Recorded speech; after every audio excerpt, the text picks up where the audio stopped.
ساڵەکەم لە عێراق. بیرەوەریەکانی پۆڵ بریمەر لە عێراقدا.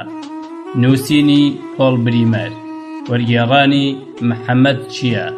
خوێندنەوەی سوڵتان ئیبراهیم. بەشی هەشتم. نەخشەی ڕێگە بۆ دیموکراسیەت. بەغداد، تشرینی دووەم، نۆڤەمبەری 2003.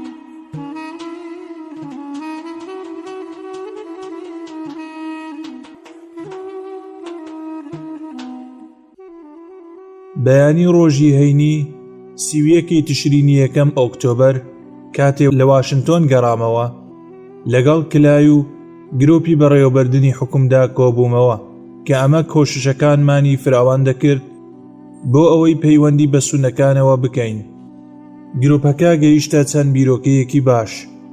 لە ناویشیدا پێشکەشکردنی بڕێکی زیاتر لە پارە و دارایی بۆ پرۆژەی کارە گشتیەکان، ئەویش لە ڕێگەی سەرۆکۆزە سونەکانەوە، وەک چۆن ئەمەمان لە نوێکردنەوەی جۆگەکانی ئاودا کرد لە باشووری شیعەنشیندا.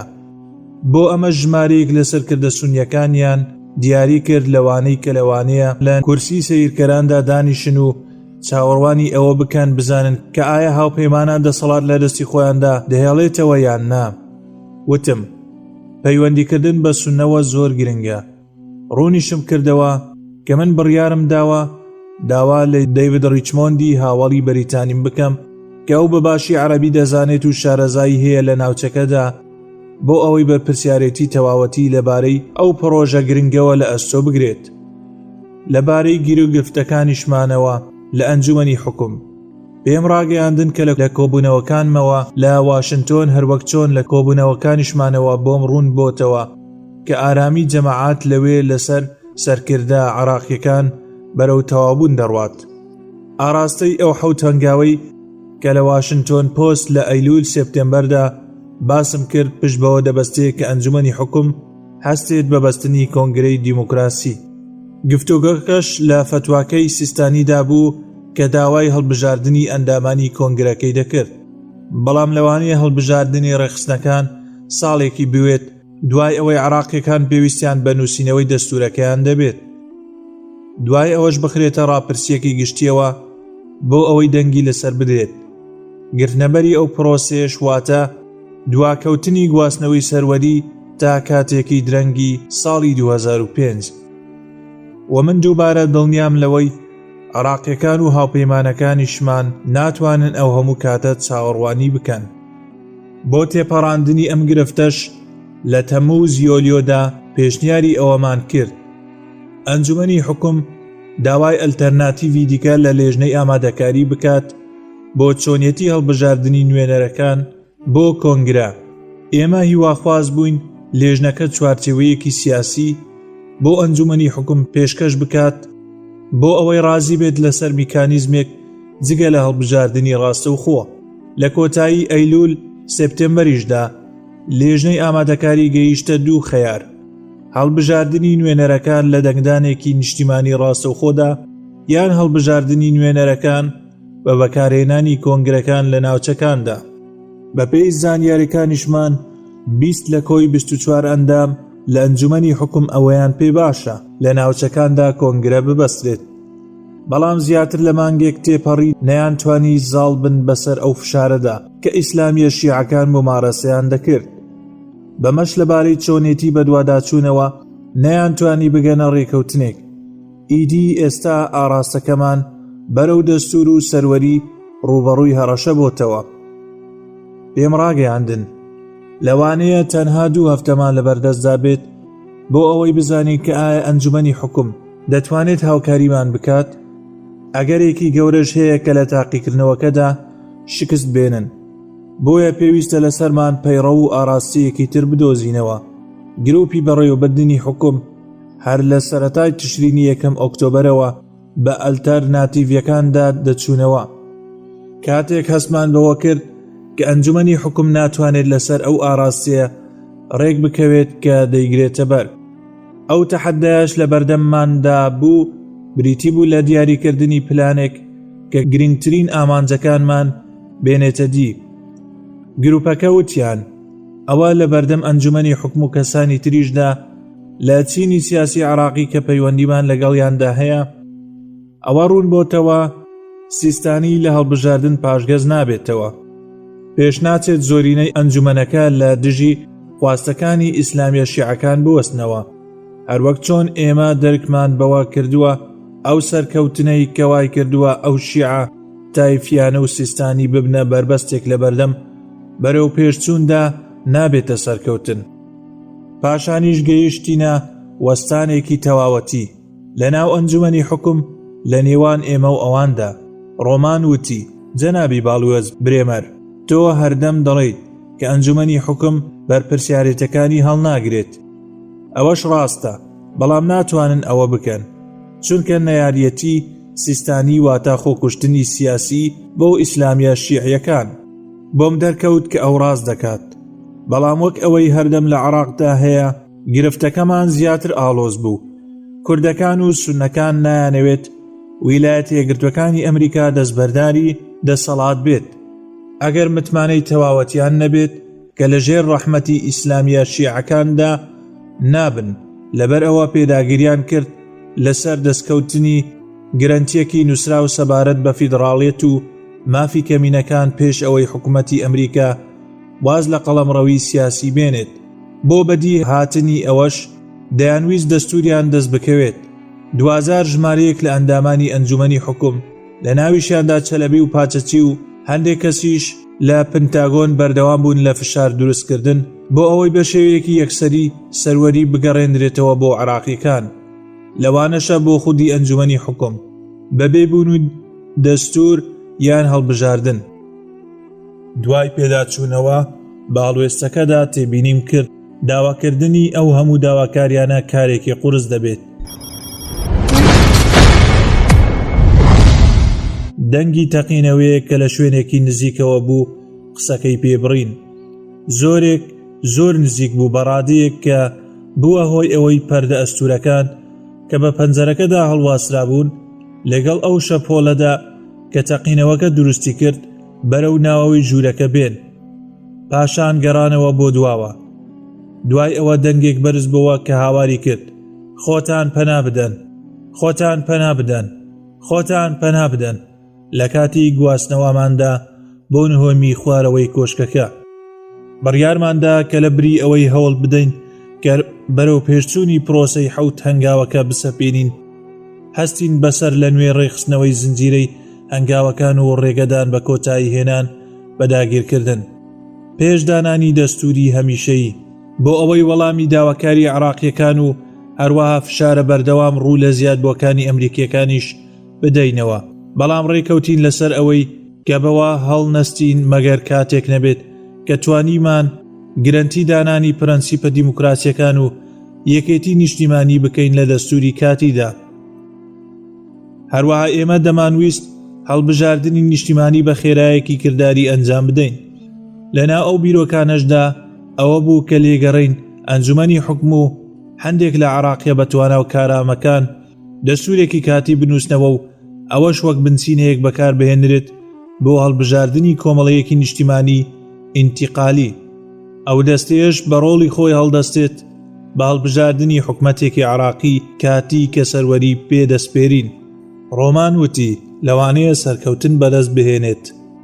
بڕیارماندا دوایین هەل بە سەرۆکاتی ئەنجومەنی حکوم بدەم کە پێک هاتبوون لە 9 ئەندام تا پرۆسەی سیاسی حەوت هەنگاوەکە ڕزگار بکەین بۆ ئەوەی کۆبوونەوەکەش نافەرمی بێت بە شێوەیەک ڕێگا بەوە بدات بە ئازادی بیرۆکەکان ئاڵوگۆڕ بکرێت. لە 6 تشرینی 2 نۆڤەمبەردا بانگێشتم کردن بۆ ماڵەکەم. دەرکم بەوە کرد کە فشاری برسێتی و تینوێتی وەختی بەربانگ نزیک بوو بەوە لەوانەیە حوسەڵەی زۆر قسەکردن و بەخۆدا هەڵدان نەهێڵێت. لە ژووری دانیشتن کەوا کەلوپەلەکان تێیدا پەرش و بڵاو بووبوونەوە دانیشتین. بەسەرکردا عێراقیەکانم ڕاگەیاند هاوپەیمانان پێویستیان بەکارکردنە لەگەڵ دەسەڵاتێکی عێراقی کاریگەردا دامەزراوەیەک بتوانێت بە خێرایی بڕیارە سەلمێنراوەکان وەربگرێت. هەموو ئەم سیفەتانە گرنگ بە بەڵگە سەلمێنراو بە خێرایی. هەروەها من دەمەوێت دەسەڵاتی زۆر فراوانتر بدەمە ئەم دەستەیە، بەڵام ئەم ئەنجومەنەی ئێستا توانای ئەوەی نییە. و من حەز دەکەم کاری لەگەڵدا بکەم، بەڵام ئەگەر ئەنجومەنی حکوم نەتوانێت بە شێوەیەکی باشتر خۆی ڕێک بخاتەوە کارەکان بەرەو پێش بەرێت، ئەوا من ئامادەم لەگەڵ کۆمەڵە عراقیەکانی تردا کار بکەم، لەوانەیە لەگەڵ وەزیرەکانی ناو حکومەت. هەرگیز پێشتر نەمویستوە فێڵ لە ئەنجومەنەکە بکەم، لەبەر ئەوە دەرکیان بەوە کرد کە هەڕەشەکانم بۆ دوورخستنەوەیان و دابڕکردنیان جددیە. لە کاتێکدا کە دەچوومە ناوەڕۆکی بابەتەکەوە هەمویان گویان گرتبوو دەستکردن بە پرۆسەی دەستوری بەو پەڕی خێرایی کە ممکن بێت ئەو هەڵوێستەی خۆم دووبارە کردەوە کە ئەنجامدانی هەڵبژاردنێکی نیشتیمانی ڕاستەوخۆ لە پێناو کۆنگرەیەکی دەستوریدا وەک ئەوەی سیستانی داوای کردووە گێڕانەوەی سەروەری بۆ نزیکەی 2 ساڵ دوا دەخات. ئایا دەتانەوێت بەرپرسیار بن لەم دواخستنە؟ وتم ئێمە دەرک بەوە دەکەین کە زۆرینەی ئەنجومەنەکە پێیان باشە ڕاستپاردەی لێژنەی ئامادەکاری هەڵبژێرێت کە نوێنەر بۆ کۆنگرەی دەستوری هەڵبژێرێت. وتیشم ئەگەر ئێستا دەست بەکار بوون دەتوانین کۆنگرەکە لە ناوەڕاستی کانونی دووەم یا نایەردا ببەستین. بەپێی پلانە ناوخۆیەکەشمان ئەگەر نووسینەوەی دەستور 6 مانگی پێچوو ئەوا لە کۆتایی ساڵی 2014 سەروەری بۆ عراقیەکان دەگێڕینەوە. نۆ ئەندامەکە چوونە ناو مشتومڕێکی قوڵەوە لە نێو خۆیاندا کە وەرگێڕەکەم هەوڵی ئەدا بە ئاگا بێت لێی، بەڵام دەرکەوت وەک پێشبینیمان دەکرد ئارەزووی ئەوەیان نەدەکرد بەبێ هەڵبژاردنێکی نیشتیمانی کۆنگرەی دەستوری ببەسترێت. شیعە دیندارەکان بە تایبەتیش عەبدولعەزیز حەکیم ڕق بوون سەبارەت بە هەڵبژاردنە ڕاستەوخۆکان. تێبینی حەکیمیش لە جەوهەرەکەیدا ئەوە بوو. ئەو بڕیارە دراوە لەلایەن هاوپەیمانە ئیسلامیەکانی ئایەتوڵڵاوە لە ئەنجومەنەکەدا. دیار بوو کە حەکیمیش بە عەمامە ڕەش و عەبا تاریک و چاویلکە ڕەنگا و ڕەنگەکانیەوە لەو هاوپەیمانانە بوو.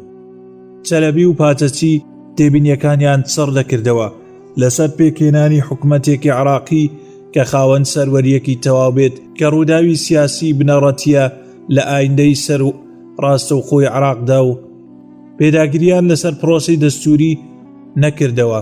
تاڵەبانیش کە سەرۆکی ئەنجومەنی حکوم بوو بۆ مانگی تشرینی دووەم نۆڤەمبەر بۆ نەرمکردنەوەی مەسەلەکان پێداگیری لەسەر پێویستی کۆدەنگی کردەوە. کۆبوونەوەکە بە هیچ ئاڕاستەیەکدا نەدەڕۆیشت.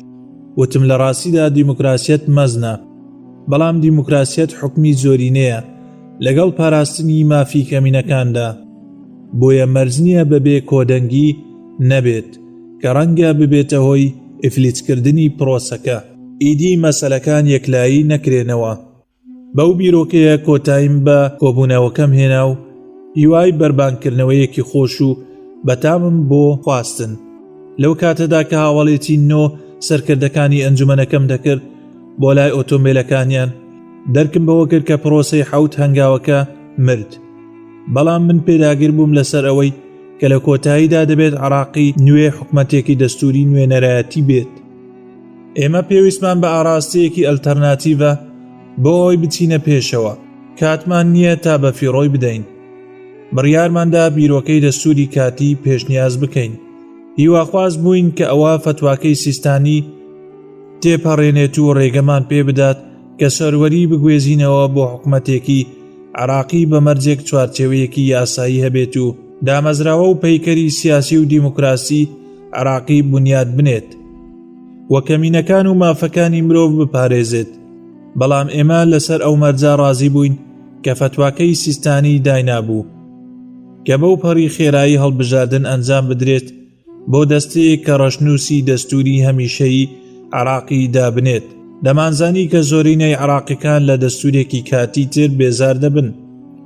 سەدام چەند بەڵگەنامەیەکی کاتی لە ماوەی 35 ساڵی ڕابردوودا نووسی بوو و هەر یەکێک لەو ئەحکامانەی کە من هەڵیان دەبژێرم ئەو فەرامۆشی کردبوون، بە تایبەتی ئەوەی کە مامەڵە لەگەڵ مافەکانی مرۆڤدا دەکات.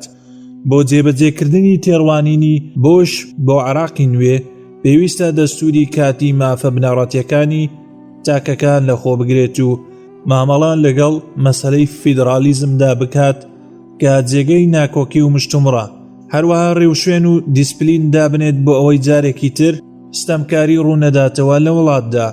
بە دڵنیاییەوە دیموکراسی عێراق هاوشێوەی ئەو دیموکراسیەتە نابێت کە لە ئەمریکادا هەیە. پێویستە عێراقیەکان خۆیان بڕیار لەسەر چوارچێوەکان بدەن، بەڵام ئەم بنەما بنەڕەتیانە پێویست دەبن. وەک بینیمان بۆ سەقامگیری ماوە درێژ لە وڵاتێکدا کە ئاڵۆزیە تایفیەکان لە توکوتی دەکەن، بۆیە ئامانجمان ئەوەیە هەوڵ بدەین ئەم خاڵانە بە شێوەیەکی پێویست لە بەڵگەنامە کاتێکەدا گرنتی بکەین، بە شێوەیەک کە بتوانێت لە هەر دەستورێکی هەمیشەیی دواتردا هەلیمانەوەی بۆ فەراهەم بێت. لە 2 ڕۆژی دواتردا گروپی ئیدارەی حکوم چەند ئەندامێکیان لە ئەنجومەنەکە دیاری کرد لەوانەی کە پێیان باشە بگوێزینەوە بۆ دەستوری کاتی. دوای وەرگرتنی ڕەزامەندی ڕایس لەسەر بیرۆکەکە لە 7 تشرینی 2 نۆڤەمبەردا قسەم لەگەڵ دکتۆر عەدنان پاچەچیدا کرد کە ئەندامێکی سونەی بە تەمەنی ئەنجومەنی حکوم بوو. لە 60ەکاندا وەزیری دەرەوە بووە، یەکێک بوو لەو کەسانەی کە زیاتر دانا و جددی بوو لە ئەنجومەنی حکومدا. من دەمزانی کە پاچەچی زۆر پێداگیری لەسەر مافەکان و ئازادیە فەردیەکان دەکاتەوە، هەروەها ئەو کاتەی کە لە مەنفا ژیاوە ئەو یارمەتی دەربوو لە دانانی ڕەشنووسی یاسای بنەڕەتی ئیمارەتی عەرەبی یەکگرتوو کە ئەو ڕەشنووسە هاوشێوەی دەستورە. کاتێک کە بیرۆکەی دەستوری کاتیم بۆ پاچەچی باس کرد، قۆزتیەوە و ڕازی بوو بیخاتە بەردەم ئەنجومەنی حکم و پێیان ڕابگەێنێت کە بیرۆکەی خۆیەتی. لە شەوی دواتردا لە ماڵی تاڵەبانی ئەو سەرکردە کوردیە پێی ڕاگەیاندم کە پاچەچی ئەم بەیانیە لە کۆبوونەوەی ئەنجومەنی حکومدا بیرۆکەی دانانی دەستورێکی کاتی باس کردووە. جەنابی باڵیۆز، ڕای ئێوە لەو بارەیەوە چییە؟ پێش ئەوەی هەر هەنگاوێک لەو بارەیەوە بنرێت، وا باشە کە هەڵوێستی هاوپەیمانان لەو بارەیەوە بزانرێت. ناچار بووم کە زەردەخەنەکەم بشارمەوە. پاچەچی وا چەبەنی پلانی دەسەڵاتی کاتی هاوپەیمانانی کردبوو کە ئەوە بیرۆکەی خۆیەتی. ئێستاش وا تاڵەبانی ڕەزامەندی لەسەر بیرۆکەکەی پاچەچی نیشان دەدات. وتم بەڕاشکاوی ئێمە بە پلەی یەکەم دەستورێکی هەمیشەییمان پێ باشترە، بەڵام سیستانی ئەو ڕێگەی گرت، بۆیە پێویستە لەسەرمان ڕێگەیەک بدۆزینەوە بۆ ئەوەی لەم ڕێگەدا خراوە دەربچین. لەوانەشە ئەوە ڕێگەکە بێت، بەڵام پێویستە دەستوری کاتی زیاتر بێت لە تەنها ڕێکەوتنێک لەسەر پرەنسیپەکان.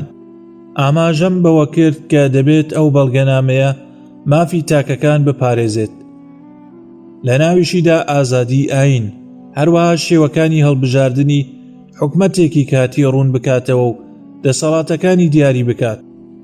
بۆ ئەوەی دەستورەکەش کاتی بێت، پێویستە بڕیارێکی ڕوون لەسەرخۆ بگرێت سەبارەت بەوەی کاتێک هەبێت کە ئەو دەستورە کۆتایی پێبێت. تاڵەبانی بەدەستی ئاماژەی بە بازنەیەکی گەورە کرد کە مانای ڕەزامەندی دەربڕین دەگەێنێت لەسەر هەموو خاڵەکان، بەڵام پەنجەیەکی بەرز کردەوە. ئێمەی کورد دەمانەوێت بەڵگەنامەکە مامەڵە لەگەڵ مەترسیەکانماندا بکات، بە تایبەتیش داواکردنی فیدراڵی لەلایەن ئێمەوە بۆ پاراستنی خودموختاری خۆمان. وەڵامم دایەوە بەڕێز تاڵەبانی، تۆ دۆستێکی کۆنی ئەمریکایت و جۆرێک کەس هەن لە واشنتۆن کە بە تۆ سەرسامن. پێویستە لەسەرمان من و تۆ کە تا تۆ سەرۆکی ئەنجومەنەکەیت بڕیارێکمان دەست بکەوێت لەبارەی ڕەوتی بەرەو پێش چوونەوە، چونکە دوای ئەو ئەلحەکیم دەبەوە سەرۆکی ئەنجومەنەکە کە ئیسلامیەکی شیعەیە و لە 1 کانونی 1 دیسەمبەردا سەرۆکایەتیەکە وەردەگرێت. ڕوخساری تاڵەبانی گەشایەوە و بەڵێنیدا کە ئەنجومەنی حکوم هەموو ڕۆژێک کۆ ببێتەوە.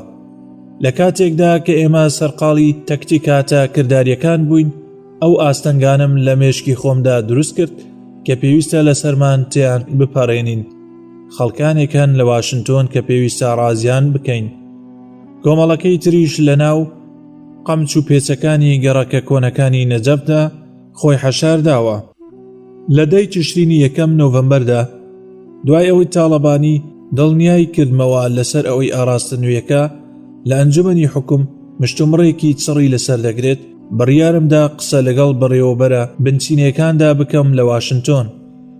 بەڕوانین لە کێشمەکێشی سیاسی هەمیشە تند و زۆر جار ئاڵۆزیش لە عێراق، پێویست بوو لەوە دڵنیا بمەوە کە بەڕێوەبەرەکان لە واشنتۆن بە تەواوەتی دەرک بە استراتیژەکەمان دەکەن.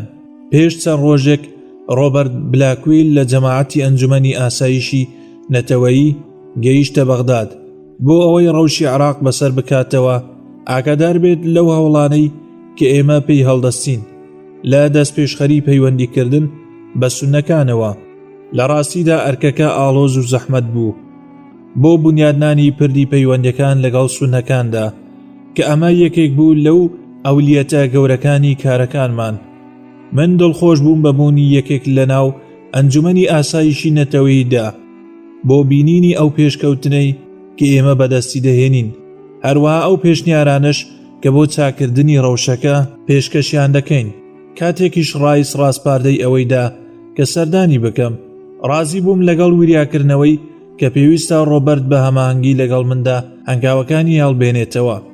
گومانی تێدانیە لە کاتی گەڕانەوەیدا ڕۆبێرت راپۆرتێک بۆ ڕایس بەرز دەکاتەوە، هەر بۆیە ویستم بەباشی لە تێگەیشتنی پنتاگۆن و وەزارەتی بەرگری سەبارەت بە ئاراستە نوێیەکەمان دڵنیا ببمەوە.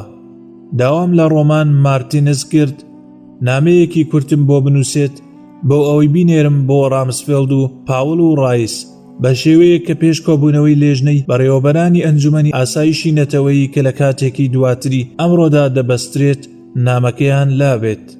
پێم وت کە هەروەها هەوڵ ئەدەم پێش ئەوەی پەیوەندی بکەم بە وەزیری بەرگریشەوە وەک هەمیشە نامەکەی کورت و پوخت بوو. بیرکردنەوەکانی منی لە خۆ گرت بوو. ئاراستە نوێیەکەمان لەسەر کاری ئەنجومەنی حکوم دەوەستێت لەگەڵ پارێزەرە عێراقیەکاندا بە هەماهەنگی لەگەڵ دەسەڵاتی کاتی هاوپەیماناندا بۆ دانانی دەستورێکی کاتی. ئەگەر یەکسەریش دەستمان بە پرۆسەکە کرد، ئەوە ئێمە هیواداری نووسینەوەی دەستورەکە لە ناوەڕاستی ئازار مارسدا کۆتایی پێبێت و دوای ئەوەش لە هاوینی 2014 هەڵبژاردنێکی نیشتیمانی بۆ کۆمەڵەی نیشتیمانی ئینتیقالی ئەنجام بدرێت. ئەو ئەنجومەنەش دەتوانێت حکومەتێکی عێراقی دیاری بکات کە هاوپەیمانان سەروەری ڕادەست دەکەنەوە. دوای ئەوەش بە خێرایی کۆمەڵێکی تری هەڵبژاردن ئەنجام دەدرێت کە دەبێتە هۆی ئەوەی کۆنگرەیەکی دەستوری هەڵبژێردرێت کە هەڵدەستێت بە نووسینەوەی دەستورێکی هەمیشەیی بۆ عێراق. ئەمە پوختەی نامەکە بوو. تا ئێستا ئەندامانی ئەنجومەنی حکوم بە شێوەیەکی باش وەڵامدانەوەیان بۆ ئەم بیرۆکەیە هەیە. سەرەڕای ئەوەی تا ئێستا هیچ پلانێک بە شێوەیەکی فەرمی پێشکەش نەکراوە. ئەم ئەلتەرناتیڤەش زۆرێک لە مەترسیەکان دەڕەوێنێتەوە و سەبارەت بەو خشتە زەمەنیە سیاسەی کە ئەندامانی ئەنجومەنی حکوم پێشمانگێک وروژاندیان. هەروەها ئەم ئاراستەیە گرنتی پاراستنی ئازادیە بنچینەیەکان و بنیادنانی فیدراڵی لە عێراق دەکات، بەلانی کەمەوە بە درێژایی ئەو ماوەی کە لە دەستوردا تێبینی کراوە. ئەمەش نیگەرانی کوردەکان و سوننەکان دەڕەوێنێتەوە. هەروەها ئەو داوایەی شیعە دیندارەکانیش جێبەجێ دەکات کە دەستوری هەمیشەیی عێراق دەستەیەکی هەڵبژێردرا و دابنێن، دوازاریش ئارەزووی چەلەبی و حەکیم و پاچەتیش بەدی دەهێنێت. لە بنیادنانی حکومەتێکی عێراقی خاوەن سەروەری تەواو لە زووترین کاتدا.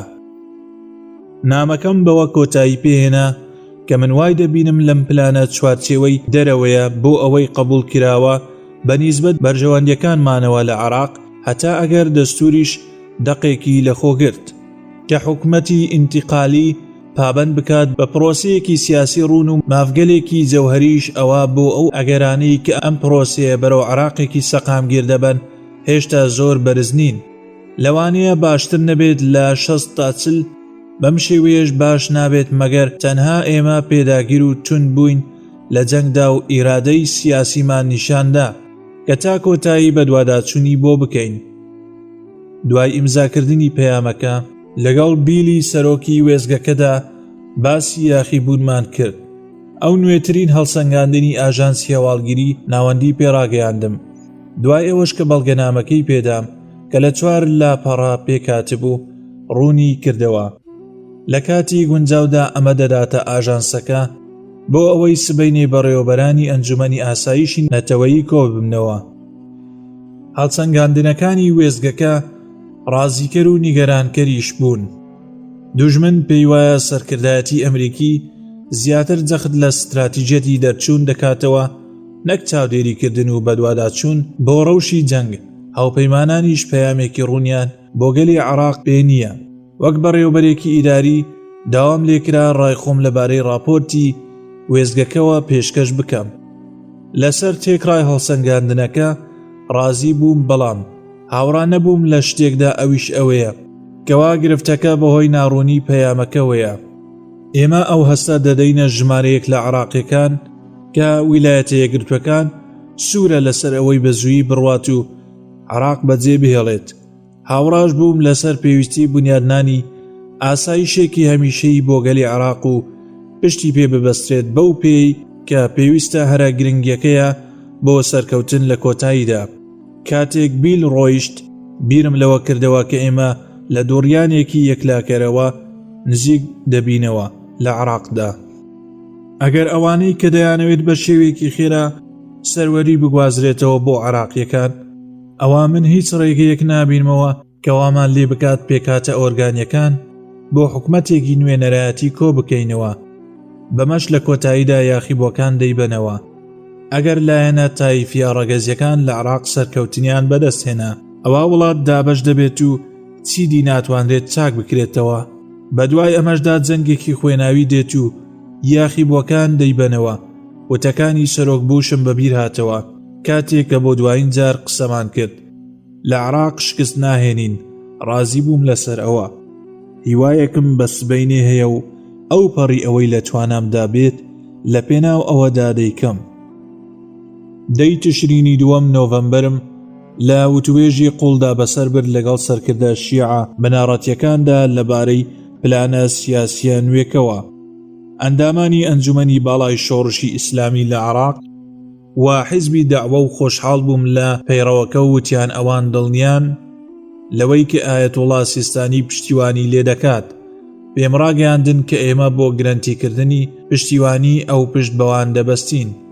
پاشان داوام لە میگهان و ڕۆمان کرد لەگەڵ چەلەبی قسە بکەن. بە شێوەیەکی نائاسایی شڵەژا بوو. بەڕوونی ئەوەی باس کرد کە ئەو دژی هەڵبژاردننی پێشوەختە. وا دیارە ئەو هەستی بە نزمی لە ئەنگری گەلی عێراق دەکرد بۆ خۆی. لەبەر ئەوە سەرەڕای ئەوەی حکومەتێکی دەوێت لە نزیکترین کاتدا ببێتە خاوەن سەروەری، بەڵام ئەو پێی وابوو لەوانەیە بتوانێت بڕێکی زیاتر لە جەماوەر بۆ خۆی زیاد بکات. ئەگەر ئەو حکومەتە بە فراوانکردنی ئەنجومەنی حکوم دەستنیشان کرا لە بری ئەوەی هەڵبژاردن بکرێت. دوای ئەوە زنجیرەیەک پەیوەندی تەلەفۆنیم ئەنجامدا لەگەڵ بەڕێوەبەرانی ئەنجومەنی ئاسایشی نەتەوەییدا و سەرەتاش لەگەڵ ڕامسفێڵدا. ئەو کاتی ئەوەی نەبوو لە نامەکە بکۆڵێتەوە. لە پلانەکە ئاگادارم کردەوە حەماسەتێکی مامناوەندانەی هەبوو، بەڵام وتی ڕایس و پاوڵ و چینی پێیان ڕاگەیاندووە کە ئەوان هەست دەکەن ئاراستە نوێیەکە زۆر درێژە. ئایا ناتوانانی خشتەیەکی کاتی نزیکترمان بۆ بەدیهێنانی ئامانجەکان دەست بکەوێت؟ بۆ نمونە 30 کانونی 2 یەنایەر بەرامبەر 15 ئازار مارس بۆ تەوابوونی نووسینەوەی دەستوری کاتی. پێم وت هەتا ئەگەر لە کاتی زووتردا دەستوری کاتیمان کۆتایی پێهێنا، ئەوە هەڵبژاردنەکانی ئەنجومەنی یاسایی ئینتیقالی تەحکوم بە کاتی گواستنەوەی سەروەریەوە دەکات. هەروەها کاتی هەڵبژاردنەکان بە خێرایەک دیاری دەکرێت کە بتوانین لیستی پاڵێوراوەکان و یاسای هەڵبژاردننی و یاسای حیزبە سیاسیەکان دابنرێت. ئەو ڕێکخراوە ناحکومیەش کە گرێبەستمان لەگەڵیدا کردووە دامەزراوەی نێودەوڵەتی بۆ ڕێخستنی هەڵبژاردنەکان کە بەلانی کەمەوە پێویستمان بە 6 تا 9 مانگەیە بۆ تەواوکردنی تۆمارکردنی پاڵێوراوان. بەڵام ڕازی بووم لەسەر پێشکەشکردنی دواکات بۆ دەستوری کاتی کە 1 ئازار مارس بێت. ڕامسفێڵ پێشنیاری کرد کە ئەوە بۆ ڕایس و پاوڵ و جێگری سەرۆک ڕوون بکەمەوە. دوای ئەوەی کە پرۆسەکەم لە پەیوەندێکی تەلەفۆنیدا بۆ ڕایس ڕوون کردەوە لێی پرسییم لەو ژینگە ئەمنیەدا چۆن دەتوانن هەڵبژاردن ئەنجام بدەن. وتم لەوانەیە ڕەوشەکە باشتر بوو بێت، بەڵام هەتا ئەگەر کردەوەی تونند و تیژیش لە کاتی هەڵبژاردنەکەندا ڕوویدا، ئەوە ئەم ئاراستیە باشترە لەو کەندەڵانەی کە ئێستا تێکەوتوین. وتی جێری، ئێستا هەندێک کەس لێرە وایان پێ باشە لە مانگی نیسان ئەپرێلدا سەروەری ڕادەستی حکومەتێکی دیاریکراو بکەین. وەک بڵێ مەبەستی لەمە کۆمەلگاکانی نووسنگەی سیاسەتەکانە لە پنتاگۆن. پێم وت من بە توندی لە دژی ئەم ڕێگەیە دەوەستمەوە، چونکە نەخزمەتی سەرۆک دەکات و نەبەرژەوەندیەکانی ئەمریکاش لە عێراق. کۆندی مەبەستی کۆندۆلیزا ڕایسە و من چارەسەرێکی بۆ تۆ پێشنیار ناکەم، بەڵام ئێمە بەلانی کەمەوە ڕێگەیەکمان دۆزیوەتەوە بۆ بەخشینی ژیانی سیاسی عێراقی لە ڕێگەی دانانی دەستورێکی کاتی و بەشداریکردنی گەلی عێراق لە پرۆسەی سیاسی لە ساڵی 2004دا. وتی پشتیوانی لێ دەکەم سەرەڕای ئەوەی کەوا زووتر بێت باشترە. خەملاندنت چۆنە لەبارەی گواستنەوەی سەروەریەوە؟ وتم ئەگەر باشترین ڕەوشمان وەرگت کە دامەزراوەی نێودەوڵەتی بۆ ڕێخستنی هەڵبژارنەکان لەبارەی لیستەکانی هەڵبژارنەکانەوە پێشنیاری کردووە. ئەگەر هیچ کاتێکیشمان بە فیڕۆ نەدا، ئەوا دەبێ بتوانین ئەم لایەنە لە ئاب ئۆگستۆسدا بە ئەنجام بگەێنین. دوای 10 خولەک جارێکی تر کۆندی پەیوەندی کردەوە. زۆر گرنگە بە نیسبەت تۆوە لەو کۆنگرە تەلەڤیزیۆنێدا کە ڕۆژی چوارشەمە لەگەڵ سەرۆک ئەنجام دەدرێت لە کۆبوونەوەی لەگەڵ ئەنجومەنی ئاسایشی نەتەوەیی ئەو پێشنیارە نوێیە ڕوون بکەیتەوە، وا باشتریشە کە فڕۆکەیەک بدۆزیتەوە و سبەینی بەیانی بە کاتی واشنتۆن بگەڕیتەوە، بەڕێوەبەرەکانی لێ ئاگادار بکەیتەوە و پاشانیش ڕووبەڕووی لەگەڵ سەرۆکدا دابنیشیت. لەوانەیە ئێستا لە بەغدا کات دوای نیوە شەو بێت. ئەمەش مانای ئەوە دەگەێنێت لە پێناو فریاکەوتنی کۆبوونەوەی بەڕێوەبەرانی ئەنجومەنی ئاسایشی نەتەوەیی کە لە کاتێکی دواتری هەمان ڕۆژدا دەبەسترێت، پێویستە لەسرم هەر لە ئێستاوە دەست بە جوڵان بکەم.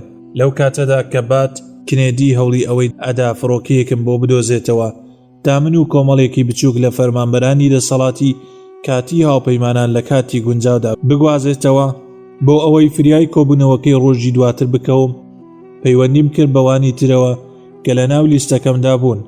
کاتێک پەیوەندیم کرد بە جێگیری سەرەوەکەوە نیگەرانی خۆی نیشاندا لەبارەی خشتە زەمەنیەکەوە و وتی بەڵام لەلایەکی ترەوە من نیگەرانم لەوەی کاڵبژاردننی پێشوەخت بێتەوەی ئەوەی تونڕەوە ئیسلامیەکان بیبەنەوە. هاوڕا بووم لەسەر ئەو خاڵە، بەڵام ئاماژەم بۆ ئەوە کرد کە پێویستە لەم کەندەڵانە دەرچین کە ئێستا تێکەوتوین. لە پەیوەندەکەی ترمدا کۆڵن پاوڵ نیگەرانی خۆی دەربڕی لەوەی خشتە زەمەنیەکە هێشتا زۆر درێژە. منیش نیگەران بووم لەوەی زۆر هێنراوەتەوە یەک، بەڵام لە کۆتاییدا وتی من لەگەڵ هەر خەیارێکی کرداریدام، ئەمە لە کاتێکدا کە ئەولیەتی یەکەمەکەمان دەمێنێتەوە باشکردنی ڕەوشی ئەمنی. گوێم لە دەنگی تەقەی ڕەشاش بوو کە لای ڕێگەی فڕۆکەخانەوە دەبیسترا، وەک ئەوەی جەخت لەسەر قسەکانی پاول بکاتەوە پێش ئەوەی بە کاروانەکە بگەم بۆ ئەوەی لە کاتێکی درەنگی شەودا بچین بۆ فڕۆکەخانە. دوایین پەیوەندی تەلەفۆنیم لەگەڵ تاڵەبانیدا بوو. وتم ببوورە جەنابی سەرۆک بۆ بێزارکردنت لەم کاتە درەنگەی شەودا، بەڵام حکومەتەکەم پێویستی بە 2 ڕۆژ کارکردن هەیە لەسەر پلانەکەی تاڵەبانی و پاتەچی. هیوادارم کە ئەو پەڕی هەوڵی خۆتان بخەنەگەڕ بۆ ئەوەی بتوانن ئارامی ئەنجومەنی حکم بپارێزن. بەدڵنیایەوە ئەوە دەکەم جەنابی باڵیۆز. شتێکی تر هەیە، پێویستە لەسەرت ڕەزامەندی سیستانی لەسەر ئەم پلانە بەدەست بهێنیت. یەکێکیان بنێرە بۆ نەجەف، یان ئەگەر پێویست بوو خۆت بڕۆ. ناتوانم داوا لە حکومەتەکەم بکەم ڕەزامەندی لەسەر ئاراستەیەک دەرببڕێت بەبێ وەرگرتنی هەندێک گرنتی کە نەجەف ڕازیە لەسەری. تێگەیشتم هیوای گەشتێکی سەرکەوتوت بۆ دەخوازم جەنابی باڵیۆز. من و دان سینۆر و بریان ماکۆرماک و ڕۆمان مارتینز و بۆب بلاکویل و پەلەمان کرد لەوەی ناوچەی سەوز بەجێ بهێڵین و بەرەو فڕۆکەخانە بکەوینە ڕێ. لەوێشەوە بە گەشتێکی 5 کاتژمێری دەگەینە ڕامستاین لە ئەڵمانیا بۆ ئەوەی بریندارەکان بگوازینەوە بۆ ئەوێ. لەوێشەوە بە فڕۆکەیەکی تر بەرە واشنتۆن بەڕێ دەکەوین. هەرکە بەیانی زوو گەیشتمە ئەوێ ئامادەی کۆبوونەوەیەکی یەکلاکەرەوەی ئەنجومەنی ئاسایشی نەتەوەیی دەبم. لە کۆشکی سپی وا بڕیار بوو لە کاتژمێر 2دا لە بەغداوە بەڕێوە بکەوین، بەڵام خراپی کەش بووە هۆی ئەوەی گەیشتنی هەلیکۆپتەرەکانی بلاک هۆک هێواش بکاتەوە. کەش و هەوا لە ناو فڕۆکەی C-141 ستارلفتەر بۆ بەتاڵکردنی پزیشکی کە لەسەر شوێنی نیشتنەوەی فڕۆکەکان وەستا بوو سارد بوو. گروپەکەم لە دەسەڵاتی کاتی هاوپەیمانان لە ژووری بارەکان لەسەر قورسی ڕق و لە بەرامبەر بریندارەکاندا دانیشتن، لە چاوەڕوانی دوایین ئۆتۆمبیلی فریاکەوتندا بێت و بریندارەکانی بخرێتە ناو فڕۆکەکەوە. بەشی دواوەی ڕیزەکان دەگەیشت بە کلکی فڕۆکەکە کە لێژ و کراوە بوو. دەتوانرا لە نێوان کاتێک و کاتێکی تردا گوێت لە دەنگی ناڵە و هاواری بریندارەکان بێت. ئەما لە کاتێکدا کە فریاگوزارە پزیشکەکان دەستەبەرەی نوێیان هەڵدەگرت و دەیان خستنەوە شوێنیەکانی خۆیان، بەڵام زۆربەی بریندارەکان بەویقار بوون یان بەهێز و ئارام بوون و خۆڕاگر بوون لە سەرسەختی و ناڕەحەتیەکان. لە ناو جلە ناڕەسمیەکانمدا هەڵدەلەرزیم هیواخواز بووم کە بریندارەکان شتێکە بێت دایان پۆشێت و بیان پارێزێت لە سەرما. لە یەکەم گەردەلوولی بەهێزی پاییزدا بەفر لەسەر شاخەکانی کوردستان باری و شەپۆلێکی سەرما بەرەو باشوور هەڵی کرد. بەناو دۆڵی دوور و باردا لەگەڵ خۆیدا گەردەلوولێکی لمینی ساردی دروست کرد. لە پشتمانەوە پەرستیار و کارمەندە باشەکان بە جلوبەرگی فڕۆکەوانی خۆڵەمێشی و جلوبەرگی بیانی بۆرەوە بەهێمنی و چالاکانە لە ناو دەستبەرە پڕ لە نەخۆشەکاندا دەجوڵانەوە و خەریکی چاودێریکردنی بریندارەکان بوون. بریندارێکیان لە شاش و لەفافەوە پێچرا بوو، ئامێری ئۆکسزین و هەناسەدانی بۆ دانرا بوو کە بە سەرچاوی پێچرا و بەرزبوونەوەی ئامێری هەناسەدانەکە وەک ئەو پارچەیەوە بوو کە ئەوانەی دەستنە ناو ئاوەوە دەیگرن بەدەمیانەوە و بۆ ئەوەی بەهۆیەوە ئۆکسزین وەربگرن. واگومانم برد سوتا بێت و وێنای تەقینەوەیەکم کرد لەسەر ڕێگایەک کە بە ئاگرەکەی دەوری ئۆتۆمبیلێکی هامفی گرت بێت. چاوم داخست و نوێژم کرد لە پێناو ئەو لاوە ئەمریکیە قارەمانانەدا. لە کاتی گەڕانم بە عێراقدا چاوم بەو هێزانە دەکەوت کە وەک مەفرەزە دەردەچوون، یان لە خاڵەکانی پشکنیندا بوون یان کاریان بۆ بنیادنانەوەی وڵات دەکرد. سرە ڕای گەرمای تند و ناڕەحەتی هاوین و گەردەلوولی لمین و بارانی ساردی ئێستا.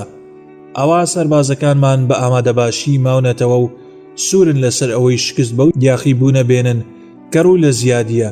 ئەوان شادومان و دڵخۆش بوون کاتێک قسەم لەگەڵدا دەکردن و ئامادە بوون ڕوبەڕووی مەترسیەکان ببینەوە و قوربانیەکان قبول بکەن.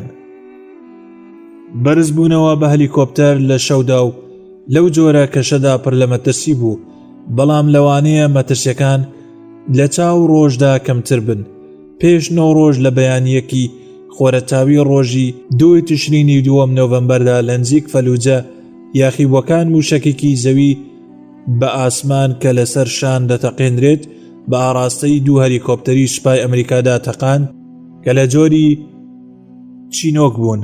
ئەو ناوچەی کە دەکەوێتە سێگۆشەی سونی و لە هەموو شارەکانی تر زیاتر یاخیە فڕۆکەکان سەربازیان هەڵگرتبوو بەرەو فڕۆکەخانەی بەغدا دەچوون بۆ ئەوەی 2 هەفتە پشوو بەسەر بەرن. کاتێک دووکەڵی سپی موشەکەکان بەرز بوونەوە، گروپی فڕۆکەکە باڵۆنی مەگنسیۆمی گەرمیان تەقان بۆ ئەوەی موشەکەکان دوور بخەنەوە، بەڵام بە هەر یەکێک لە هەلیکۆپتەرەکان کەوت و تێکشکا. بەهۆیەوە 15 سەرباز کوژران و 20 تریش بریندار بوون کە برینی دوانیان کوشندە بوو.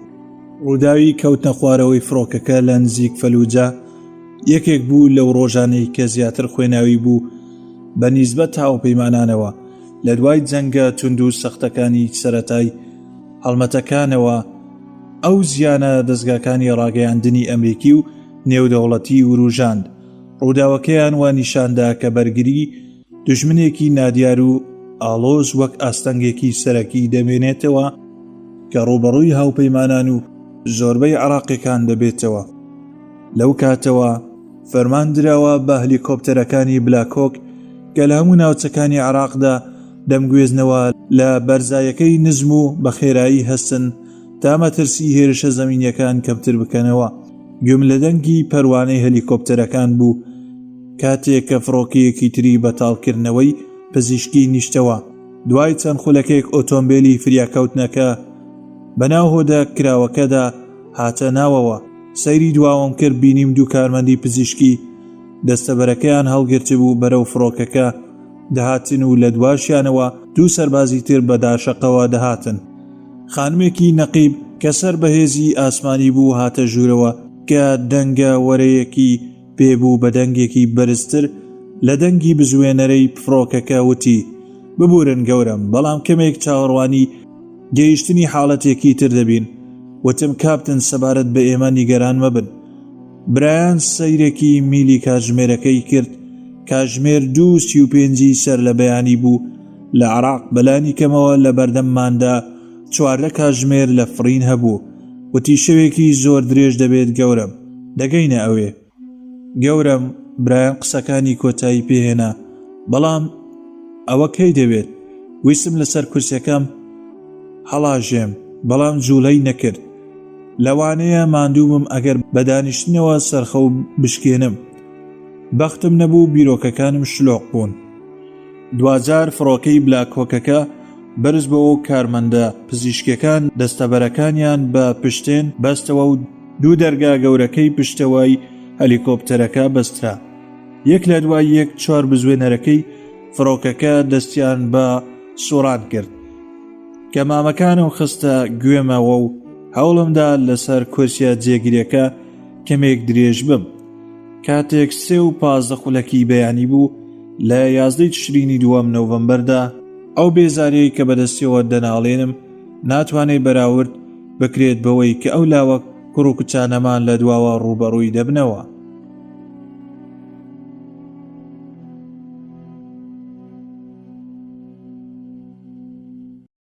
کاتێک کە گەیشتینە بەرزایی فڕین، پلەی گەرمی لە ئاستی ساردیەکی بێزارکەدا جێگیر بوو.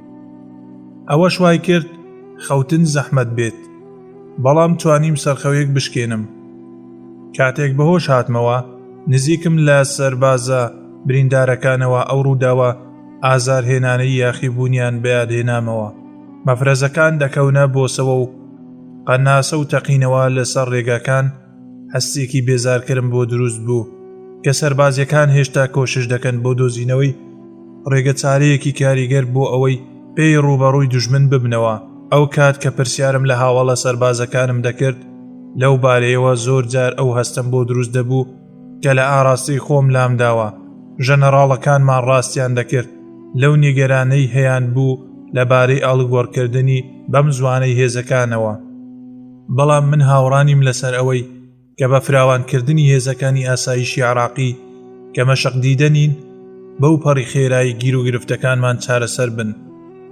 لە ناویشیدا سەر لە نوێ تەشکیلکردنەوەی یەکەکان کە ئەفسەرە بەعسیەکان فەرماندەیان بکەن، یان بە تەسلیمکردنەوەی سەروەری بە ئەنجومەنی حکوم. بیرکردنەوەم گێڕایەوە بۆ بەیانی 3 تشرینی 2 نۆڤەمبەر، ڕۆژێک لە دوای کەوتنە خوارەوەی هەلیکۆپتەری چینۆک. کلای کاغەزێکی پێدام ئەو هەڕەشە ئەمنیانەی پوخت کردبەوە کە ڕوبەڕوومان دەبێتەوە. ئەو پێشنیارە سەرەکیەی کە ڕازامەندیم لەسەر نیشاندا ئەوە بوو استراتیژیەتێکی گشتگیر نییە بۆ شکستێنان بە دوژمن. ئەو پێداگیری کرد لەسەر باشبوونی هەواڵگیری لەسەر یاخیبوو و تیرۆریستەکان. هەردووکیشمان دەمانزانی کە ئەوە قورسترین جۆرەکانی زانیاری هەواڵگیرین کە دەکرێت دەست بخرێن. پێی وتم هەرگیز ناتوانین سەرکەوتوو بین تەنها ئەو کاتە نەبێت کە زانیاری باشترمان دەست بکەوێت لەبارەی ئەو کەسانەوە و بتوانین باشتر دوژمنەکانمان بناسین. خاڵی دووەمی ئەوە بوو کە سوپا لە کۆتایەکانی ئاب ئۆگستۆسەوە چۆتە ڕەوشێکی سلبی یان هەڵچوونەوە. کاتێک کە هێرشەکان بە ئۆتۆمبیلی بۆم ڕێژکراو لەسەر لاتەنیشتەکانی شەقامەکان دەستیان پێکرد. دوای ئەوەش بە 2 مانگ وا دیار نەبوو کە پرۆسەکانمان چیدی لەسەر ئەو ڕیتمە بڕۆن بەڕێوە کە لە هاویندا هەبوو. چیدی یەکەکانی فەرقەی 82 لە ئەنبار پێگەی یاخی بووە سونەکان بە چالاکیەوە مەفرەزەکانی بەناو شارەکاندا نەدەڕۆیشتن. وەک ئەوەی لە دوای ڕزگارکردنی عێراقەوە ئەوەی دەکرد ئەوەش بووە هۆی ئەوەی مەترسیەکانی پێکران و پێوەبوون کەم بکاتەوە، بەڵام ئەو هەستەی دروست کرد کە ئێمە وازمان لە هەندێک شاری وەک فەلوجە هێناوە بۆ دژمن. وا دیار نییە پرۆسەی بەرگریەکانمان مەحکوم بێت بە استراتیژیەتێک کە بتوانێت زیاتر لە گەڕان بە دوای کەسانێک لە ناو ڕیزەکانی دوژمندا و بەزاندنیان تێپەڕێنێت. ئاماژەی بۆ ئەوەش کرد کە ئێمە لە دوای ڕزگارکردنی عێراقەوە چەند جارێک چوینەتە ناو فەلوجەوە و دەرچوین لێی. کلای وتیشی دەڕۆینە ناوەوە و کەمێک دەگەڕین و چەند کەسانێکی خراپەکار و شەڕەنگێز دەستگیر دەکەین و دەڕۆین. پاشان ئەوان دەگەڕێنەوە و جارێکی تر کۆنتڕۆڵی ناوچەکە دەکەنەوە. ئێمە بە گرنگترین شتێک هەڵناستین لەم جۆرە لە یاخی بوون بێبەشکردنی دوژمن لە بنکەکانی هاوکاری یان پشتیوانی. کلای پوختەی قسەکەی بەمە کۆتایی پێهێنا: ئێمە ئەوەندەی کە بەس بێت لە خراپەکاران و شەڕانگێزەکان ناکوژین. پێم ڕاگەیان کە ئەگەر دڵدانەوەیەک هەبێت ئەو ئینتیباعەیە کە لە کۆبوونەوەکانم لە واشنتۆن لە کۆتایەکانی تشرینی یەکەم ئۆکتۆبەردا دەسم کەوت کە جێگری سەرۆک و پاول و ڕایس هاوڕان لەگەڵماندا کە ئێمە ڕوبەڕووی گرفتێکی ئەمنی ترسناک دەبینەوە لە عێراقدا. گرفتێک ناتوانێت چارەسەر بکرێت بە جوڵانەوە بە خێرایەکی گەورەتر لەبارەی سیاسی. لە 6 تشرینی دووەم نۆڤەمبەردا یاداشتەکەی کلای پاڵی پێوەنام بۆ ئەوەی هەوڵ بدەم پەیوەندی بە سکۆتەر لیەوە بکەم. گەورە فەرمانبەری جێگری سەرۆک ئەو لە دەرەوە بوو. سەرسام بووم بەوەی کە جێگری سەرۆک پەیوەندی پێوە کردمەوە. ئەو پەڕی بێزاری خۆمم پێڕاگەیاندن لەبارەی ئاڵۆزبوونی ڕەوشی ئەمنیەوە. بۆمبەکانی کەنار ڕێگاکان و بۆسەکان تەنها هێزەکانمان ناکوژن، بەڵکو ئەو بەڵێندەرە مەدەنیانەش دەکوژێت کەوا لە بواری ئاوادارکردنەوەدا کار دەکەن. وتم: گەورم جێگری سەرۆک، پێم وایە استراتیژیەتێکی سەربازیمان نییە بۆ سەرکەوتن لە عێراق. وادەی بە خەیاڵمدا کە سیاسەتمان بە ئاڕاستی ئاڵوگۆڕکردنی هێزەکاندا بێت زیاتر لەوەی بە ئاڕاستی استراتیژیەتێکی سەرکەوتندا بێت. وا دیارە بەرەو عەقڵیەتی قەڵغان بۆ خۆ دروستکردن و خۆپاراستنی خزاوین. هەر بۆیە شتێکی ڕێکەوت نییە کە هێرش بۆ سەر سەربازیەکان و بەڵێندەرە مەدەنیەکان لە ماوەی 2 مانگی ڕابردوودا زیادی کردووە بێ ئەوەی لەم ماوەیەدا هیچ پرۆسەیەکی سەربازی گەورەمان ئەنجامدا بێت. ئێستاش دوای تێپەڕبوونی 5 ڕۆژ لە کەوتنە خوارەوەی هەلیکۆپتەرەکە لە فەلوجە هێشتا هیچ پەرچەکردارێک لەلایەن هاوپەیمانانەوە ڕووی نەداوە. یاخیبوون دەتوانێت هەموو ئەوە هەڵوەشێنێتەوە کە هاوپەیمانان بەدەستیان هێنابوو، هەروەها لە کۆتاییشدا جەنگێکی ئەهلی هەڵگیرسێنێت کە تێیدا بەعسیە سونەکان لەگەڵ میلیشیا شیعی و کوردیەکان بکەونە جەنگەوە. عێراق لەسەر بنکەیەکی تایفی و جوگرافی دابەش بێت. وتیشم: گەورم جێگری سەرۆک، لەگەڵ هەموو ئەو قسەکردنە لەسەر کەمکردنەوەی ئاستی هێزەکانی ئەمریکا و خستنی عێراقیەکان بۆ ناو بگرە و بەردە و مشتومڕی زۆر و فشاردان بۆ کۆتایی هێنانی پێشوەخت بەداگیرکردن لەوانەیە ئەو هەستەی دروست کردبێت لە ناو یاخیبووەکاندا کە ئێمە توانا و بەهێزی و هایبەتی خۆمان لەدەستدا بێت. وتی: منیش هەمان پرسیار دەکەم، کامەیە استراتیژیەتمان بۆ بەدیهێنانی سەرکەوتن؟ ئەو هەستەم هەیە کە هەڵوێستی پنتاگۆن لەسەر ئەوە دەوەستێت کە شەڕ کۆتایی پێهاتووە و ئەوان لە دوای بەدیهێنانی سەرکەوتن ئێستا لە قۆناغی پاکردنەوەی پاشماوەکانی دوژمندان. ئەوان وای نابینن کە ئێمە جەنگێکی گەورەمان بەرپا کردووە لە دژی تیرۆریستەکان لە عێراق و لە شوێنەکانی تردا. ئەو نیگەرانی خۆمم دووپات کردەوە کە هەمە سەبارەت بە خستنی عێراقیە ڕانەهێنرا و نامە شەقدیدەکان بۆ ناو ڕیزی هێزە ئەمنیەکان. چینی وتی: هەمان مەترسیش لای من هەیە جێری، بەڵام پێم وایە گرنگە بڕێکی زیاتر لە عێراقیەکان بەشداری پێ بکرێن. ئەمەش لە پاکستان سەرکەوتنی بەدەستهێناوە لەسەر جێبەجێکردنی بەسەر تالیبان و قاعیدەدا، لە وەزیرستان و لە شانشینی عەرەبی سعودیەدا، لە بڕینی پشتیوانیە دارایەکان لە بن لادن. وەڵامم دایەوە: من ڕەزامەندم لەسەر ئەو ئامانجە جەنابی سەرۆک.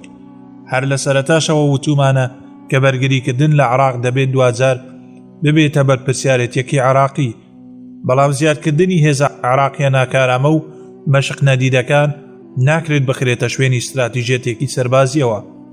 پرسیاری کرد پرۆسەی سیاسی لەکوێدا دەوەستێت. وتم من بەو پەری خێرایەوە کە ممکن بێت دەیجوڵێنم، بەڵام ناکرێت ئێمە فێڵ لە خۆمان بکەین کە ئەو جۆرێکە لە چارەسەری سەرسامکەر بۆ گرفتەکانی عێراق بەڵکو بەهۆی ئەوەی کە یاخیبووەکان بە هیچ شێوەیەک دیموکراسی نین، ئەوە بەدڵنیایەوە کاتێک دەگەینە بەرهەمێنانی ئاراستەیەکی معقوڵ بەرەو دیموکراسیەت ئەوە هێرشەکانیان بەرز دەکەنەوە و پەرەی پێدەدەن. ئایا دەتەوێت لێرەدا ئەم مەسەلەیە لەگەڵ جەماعەتدا باز بکەم و ئاماژە بە نیگەرانیەکانت بکەم، یان ئەوە بخەمە سەرشانی خۆم؟ وتم پێم باشە ئەگەر خۆت ئاسوودەیت ئەوە بخەیتە سەرشانی خۆت. بەڕاشکاوی دەڵێم هیچ سەرکەوتنم بەدەست نەهێناوە لەوەی کەوا لە بیرۆکەکانم بکەم لای پنتاگۆن معقول بێت. بەڵام لە وتوێژەکانمانەوە لەگەڵ سەرۆک لەوە تێدەگەم کە ئەو لەوەدا هەڵوێستێکی چوند وەردەگرێت. چینی وتی دەتوانیت گرە لەسەر ئەوە بکەیت. سپاسی کردم لەسەر پەیوەندیکردنەکەم و داوای لێکردم لە هەر کاتێکدا ویستی جارێکی تر پەیوەندی پێوە بکەمەوە. وتم من بایەخپێدانەکانی ئەو بەرز دەنرخێنم و بەڵێنم پێدا کە ئەم هەلە بە خراپی بەکار نەهێنم. ڕۆژی دواتر 7 تشرینی 2 نۆڤەمبەر ڕۆژێکی خراپ بوو. لە دانیشتنی ئاگاداربوونەوەی سەربازی بەیانیدا ڕیک شانسێش کوژرانی 4 سەربازی تری ڕاگەیان کە لە ئەنجامی چەند هێرشێکدا ئەوە ڕوویدا بوو. هەروەها کەوتنە خوارەوەی هەلیکۆپتەرێکیش لە نزیک تکریت. لە دوای نیوەڕۆی ئەو ڕۆژەدا بە تەنها کۆبوونەوەیەکی درێژم لەگەڵ ئەبی زەید ئەنجامدا کە ماوەی 2 ڕۆژە لە عێراقا بە مەبەستی کۆبوونەوە لەگەڵ گەورە ئەفسەرەکانی هێزەکان لە هەموو ناوچەکانی وڵات. وتی ئەوان دڵنیان بەڵام زۆر خۆپارێزی دەکەن لە ڕوبەڕووبوونەوەی کەسە خراپ و شەڕەنگێزەکان هانماندان لەسەر ئەوەی زیاتر پێشڕەوی بکەن و بێنە گۆڕەپانەکەوە. من بە تەواوەتی پشتیوانی لەوە دەکەم. چۆن؟ پێڕاگەیاندم کە ئەو دەگەڕێتەوە بۆ سەردانی فێرقەی 82 لە ڕەمادی و پرسیاری کرد کە ئایا هەر ڕەخنەیەکم هەیە لەسەر کۆبوونەوەی بە شێخەکانی هۆزەکان لەم وڵاتە پەیامی بنەڕەتیم ئەمە دەبێت هاوکاریمان بکەن، ئەگەر نا بەنیسبەت بنەوە ئەوە کارێکی دروست بوو. ئەوەش ڕێگەیەکی ترە بۆ پەیوەندیکردن بە سونەکانەوە و لە خۆرئاوای عێراق وتم. بەڵام پێویستە لەسەرمان ئامادە بین بۆ بەدواداچوون و لێدوان بە توندی. ئەو کەسانە فێڵی هەڕەشە لێکردن بە ئاسانی کاریان لێ ناکات. هەر بەو شێوەیە دەبێت. خۆشحاڵ بووم بە پێشنیاری جۆن بۆ ئەوەی لە سێگۆشەی سونیدا فشاری زیاتر بەکار بهێنرێت. ئەوەی کە 2 مانگیشە من بەکارێکی پەسەندی دەزانم، بەڵام ئەو زۆرتری پێبوو. من نیگەرانم لەوەی کە جەماعەت هەوڵ بدەن لێکمان دابڕن و بربەستێک بخەنە نێوانمانەوە. هەندێکیان دەڵێن کە تۆ پێت وایە زۆربەی گیر و گرفتەکان لە عێراق دەکرێت بە چاکردنی ڕەوشی ئەمنی چارەسەر بکرێن. بە ئەبی زەیدم ڕاگەیان کە ئەوە بە تەواوەتی وانییە. پێدەچێت ڕەنگدانەوەی وتوێژێک بێت کە پێش چەند ڕۆژێک لەگەڵ ژەنەڕاڵ پیتەر بیس لە ئەنجومەنی ئاسایشی نەتەوەیی سازکرا بوو. بیس وتی گرنگترین استراتیژیەتی سەربازی بریتیە لە خێراییکردن لە ڕەوت و ئاراستەی ئیداری حکومدا، بەدەستەواژەیەکی تر پێکهێنانی حکومەتێکی عێراقی و پێدانی سەروەری و کۆتایی هێنان بە داگیرکاری. پێویست بوو لەسرم ناڕازی بم بەوە. بە دڵنیایەوە پێویستە لەسەرمان ئەو کارانە ئەنجام بدەین، بەڵام ئاسایشێکی باشتر لە پێشترترە. ئەبی زەید وتی ئەو بێزارە لە واڵت سۆلۆکۆمبی گەورە ڕاوێژکاری ئاسایشی نەتەوەیی. ئەو هێشتا ناڕازیە لەوەی ژمارەیەک لە ئەفسەرە سونیە مەیدانیەکان بهێنرێنەوە و سوودیان لێوەربگیرێت. ئێمە پێویستمان بە سەرکردەی سەربازی کارامە هەیە بتوانن سەرکردایەتی هێزەکانیان بکەن. ماندوو بێ تاقەت بووم لە خوێندنەوەی ڕاوبۆچوونەکانی کە لەو بارەیەوە لە ڕۆژنامەکاندا بڵاو دەبنەوە. سۆلۆکۆم وەڵامی پرسیاری پەیامنێرەکانی دەدایەوە و کۆششەکانمانی ڕوون دەکردەوە لە بنیانانی سوپای نوێی عێراقدا. ژمارەیەک پرسیار کران لەبارەی ئەوەوە کە گوایە لە ڕێگەی هەندێک ئەفسەری نەناسێنرا و بێئاگاوە زانیاری دزەی کردووە کە گوایە پنتاگۆن بە دوای کەسێکدا دەگەڕێن تا سەر کۆنەی بکەن لەسەر ئەو یاخیبوونە چاوەڕوان نەکراوەی کە ئێستا ڕوبەڕووی بووینەتەوە. بە ئەبی زەیدم ڕاگەیان من لەگەڵ سۆلۆکۆمدا هاوڕام کە دەبێت زیاتر وریابین لەوانەیە بتوانین هەندێک لە عەقید و عەمیدە پاڵێوراوەکان بگەڕێنینەوە، بەڵام دوای ئەوەی کە لە دۆستیە و پێشینەی هەر یەکێکیان دەکۆڵینەوە، نەک سەر لە نوێ دامەزراندنەوەی سەرکردە باسچەکان یان پیاوکوژەکان، مادام ئەو ئەفسەر و سەربازانە و بەرپرسانی پنتاگۆن دەیانەوێت لە ڕۆژنامەکاندا باسمان بکەن ئێمەش وەڵامیان دەدەینەوە. ساتێک بێدەنگ بوو پاشان وتم من دژی هەڵوەشانەوەی سوپام، بەڵام ئەو ڕایم نەگواستۆتەوە بۆ ڕۆژنامەکان. هەمیشە هەڵوەشانەوەی سوپا. لە ئایار مایۆدا کەوا خەریکی ئامادەکردنی فەرمانی دووەمی دەسەڵاتی کاتی هاوپەیمانان بووین، والت سلۆکۆم ڕاوێژکاری بەسەرکردایەتی ناوەند کرد لەبارەی هەڵوەشانەوەی وەزارەتی بەرگری پێشوو عێراق و دەستگا هەواڵگیریەکانی سەدام و هێزە ئەمنیەکانەوە. لە فەرمانەکەدا هاتبوو کە دوای ئەوەی هێزەکانی هاوپەیمانان وڵاتیان داگیر کرد، سوپای عێراقی خۆی هەڵوەشاندەوە. ئێمە بڕیارەکەی دەسەڵاتی کاتی هاوپەیمانان ڕێکخستەوە. هەموو وشەیەک کە تێیدایە پێداچوونەوەمان بۆ کرد لەگەڵ پۆل وۆڵفۆیتز و دۆکفیزدا پێش ئەوەی لە 23 ئایار مایۆدا بڕیارەکە دەربکرێت. هەروەها لەمەدا ڕاوێژ بە فەریق دێڤید ماکرنان کرابوو کەوا سەرکردەیەکی مەیدانی بوو لای ئەبی زەید. کاتێک کە وتوێژەکە تەواو بوو وتم من ڕێزم هەیە بۆ هەڵوێستەکەت، بەڵام هاوڕانیم لەگەڵت. لەو کاتەوە کە گەیشتوم هەموو وتوێژەکانم لەگەڵ شیعە و کوردەکان قەناعەتیان پێکردوم کە گێڕانەوەی سوپای سەدام دەبێتە هۆی هەڵگیرسانی جەنگێکی ناوخۆیی لێرە. ئەگەر تۆش پێت وایە ئێمە ئێستا ڕوبەڕووی گرفت بووینەتەوە، ئیدی وێنای بکە کە ئەو کاتە چۆن دەبین. کاتژمێر 8 بەیانی فڕۆکەکەمان گەیشتە بنکەی ئەندروزی ئاسمانی. ئەمەش بواری ئەوەی پێدام پێش ئەوەی ڕاستەوخۆ بڕۆم بۆ ژووری ڕەوش و کاروبارەکان لە کۆشکی سپی بە خێرایی لە بنکەکە خۆم بشۆم، لەسەر داوای کۆندۆلیزا ڕایسیش کۆبوونەوەکە تەنها تایبەت بوو بە بەڕێوەبەرەکان. بەبێ یاریدەدەرەکانیان هەو سەرۆکایەتی کۆبوونەوەی کرد کە جێگری سەرۆک لای ڕاستیەوە دانیشت بوو. هەریەک لە کۆڵن پاول و دۆن ڕامسفێلد و جۆرتنیت و ئاندیکار نوێنەرایەتی وەزارەتی دەرەوە و بەرگری و ئاژانسی هەواڵگری ناوەندی و کۆشکی سپیان دەکرد. بیت و بیسی ژەنەڕاڵی مارێنزیش نوێنەرایەتی مایک مایەرسی سەرۆکی دەستەی فەرماندەکانی ئەرکانی هاوبەشی دەکرد.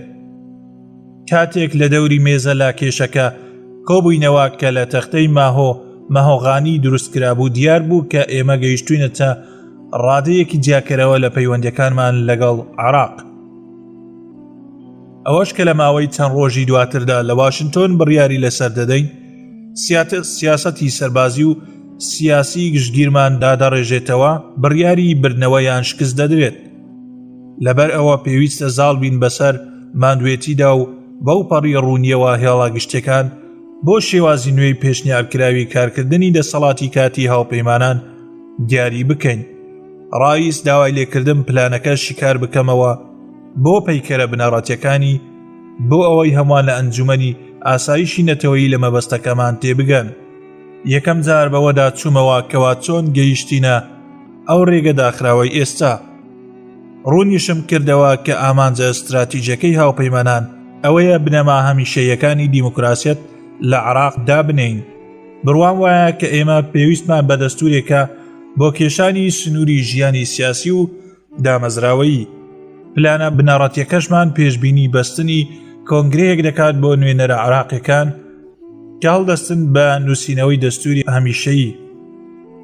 دوای ئەوەش هەڵبژاردننی حکومەتێک دێت کە سەروەری پێدەسپێرین، بەڵام سیستانی لە پێداگیریەکەی پاشگەز نەبەوە و لە حوزەیران یۆنیۆدا فتوایەکی دەرکرد کە دەبێت دەستوری هەمیشەیی ئەو عێراقیانە بنووسنەوە کە لە ڕێگەی هەڵبژاردنێکی نیشتیمانی ڕاستەوخۆوە دیاریکرابن. لەم مەسەلەیەشدا ئەنجومەنی حکوم نەیان دەویست ڕوبەڕووی ببنەوە یان نەیان دەتوانی ئەوە بکەن. لەبەر ئەوە عێراقیش هیچ ڕژێمێکی هەڵبژاردننی تێدا نەبوو. ئەوە شوێن کەوتنی ئاراستەی سیستانی ئەوە دەسەپێنێت کە دواکەوتنی درێژ ڕوو بدات لە گێڕانەوەی سەروەریەکاندا بۆ عێراقیەکان. هەروەها کەشە سیاسیەکانیش لە عێراق و ئەمریکا و بەریتانیاش ڕازی نابن لەسەر ئەم دواکەوتنە. پلانە نوێیەکەشم شی کردەوە. ئەنجومەنی حکوم هەڵدەستێت بە یارمەتیدانی پسپۆڕە یاسایە عێراقیەکان بۆ نووسینەوەی دەستوری کاتی بەهاتنی 1 ئازار مارس. لە هاوینیشدا هەڵبژاردن بۆ حکومەتێکی ئینتیقالی دەکرێت کە سەروەری پێدەستپێرینەوە هیواخوازین ئەوە لە 1 تەمووز یۆلیۆدا بێت. لە سەرەتای ساڵی 2005دا کۆنگرەیەکی دەستوری هەڵبژێردرا و هەڵدەستن بە نووسینەوەی دەستوری هەمیشەیی. ڕایس و پاول نیگەرانی خۆیان نیشاندا لە ئەنجامدانی هەڵبژاردن لە کاتێکی زوودا وەک لە سەرەتای هاوینی 2004. منیش لەگەڵ ئەوەدا بووم کە ئەمە مەترسیدارە. هەموو پسپۆڕەکانی هەڵبژاردنیش کە ڕاوێژمان پێکردوون سەرەڕای نەتەوە یەکگرتوەکانیش پێیان وایە کە 6 بۆ 9 مانگمان پێویستە بۆ ئەوەی ئەو کارە ئەنجام بدەین. دەکرێت هەڵبژاردنەکان لە حوزەیران یۆنیۆدا ئەنجام بدرێن، بەڵام بە شێوەیەکی پوخت نابێت، چونکە کاتی پێویست نییە بۆ ئەنجامدانی سەرژمێری یان ئامادەکردنی لیستی هەڵبژاردنەکان، هەروەک چۆن پەراوێزێکیش نابێت بۆ دواخستن. بەڵام من پێم وایە ئەگەر ممکن بێت گرنگە سەروەری بگەڕێنرێتەوە بۆ حکومەتێکی هەڵبژێردراوە. بە جەماعەتم ڕاگەیان کە ئەلتەرناتیڤێک هەیە بۆ هەڵبژاردنەکان لە پێناو دیاریکردنی ئەندامانی حکومەتدا. کۆنگرەکان لەسەر ئاستی پارێزگاکان ئەوەش پێشنیارێکە خەیاری دووەمی لێژنەی ئامادەکاری پەرچ دەکاتەوە. ئەم پرۆسەیەش حکومەتێک بەرهەم دەهێنێت کەوا کەمتر شەرعیەتی دەبێت، بەڵام ڕێگا بە هەمەجۆری دەدات لەسەر ئاستی ناوچەیی لە چۆنیەتی هەڵبژاردنی حکومەتی ئینتیقالی لەوانەش گرفتی ئەمنی کەمتر بێت. لەو مشتومڕانەدا کە لە دوای ئەوەوە هاتن، کۆلن پاول چەند جارێک ئەوەی دووپات کردەوە کە خشتەی زەمینی بۆ پێشنیارەکە زۆر هیواخوازانەیە. ناشتوانێت لای سەرۆک ئەم ئاستەیە بە باشدا بنرێت تا ئەو کاتەی کە یەقینی تەواومان دەبێت کە ئەنجومەنی حکم و سیستانی پشتیوانی لێ دەکەن. وتم حەکیم و جەعفەری تەئکیدیان بۆم کردووە کە سیستانی پشتیوانی لە پلانەکە دەکات. داواشم لە تاڵەبانی کردووەردەکاری ئەمە لەگەڵ ئایەتوڵادا باز بکات. ئێمە لەلایەنی میثالیەوە حەز دەکەین کە ئەو بە شێوەیەکی ئاشکرا پشتیوانی لە پرۆسەکە بکات، بەڵام شارەزەکانم پێیان وایە ڕوودانی ئەوە دوورە. پێمان وایە ئەو پەڕەکەی ئەو بێدەنگبوون قبوڵی دەکات، بەڵام سەبارەت بە نیگەرانی لە ئەنجامدانی هەڵبژاردنەکان لە ناو کەشێکی توندوتیژدا ئەوە پێویستە لە سەرمان کە واقعی بین. دانم بەوەدانا کە توندوتیژی دەبێت، بەڵام پێویستە قبوڵی واقع بکەین بەوەی هەڵبژاردنەکان لە عێراق بۆ ماوەی چەند ساڵێک هەروە توندوتیژانە دەبێت. چەک لە هەموو شوێنێکی وڵات بڵاوە کۆمەڵگەیەکی توندوتیژە وەک کۆلۆمبیا. جێگری سەرۆک پێشنیاری پەیڕاوێکی تری کرد کە زانیم چەلەبی و پاچەچی لە پشتیەوەن. لەوانەیە پێویست بێت ئەنجومەنی حکوم دەستەیەکی جێبەجێکاری هەڵبژێرێت، وامان لێ بکات وەک حکومەتێکی ئینتیقالی دانی پێدا بنین.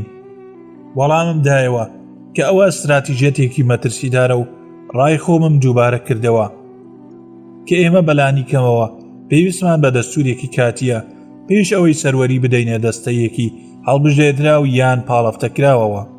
نمونەی ئەم بەڵگەنامەیەش یارمەتی دەردەبێت لە پاراستنی مافی تاکەکان و کەمینەکان و پەیکەرێکی حکمی بنیاد دەنێت.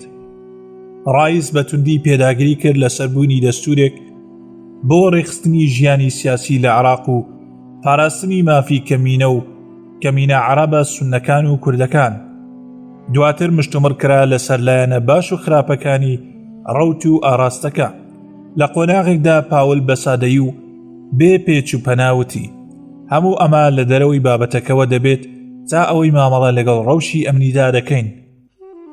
وتم هەمووتان هەڵوێستی من دەزانن هیچ چاکسازیەکی سیاسی بۆ گرفتی ئەمنی نییە.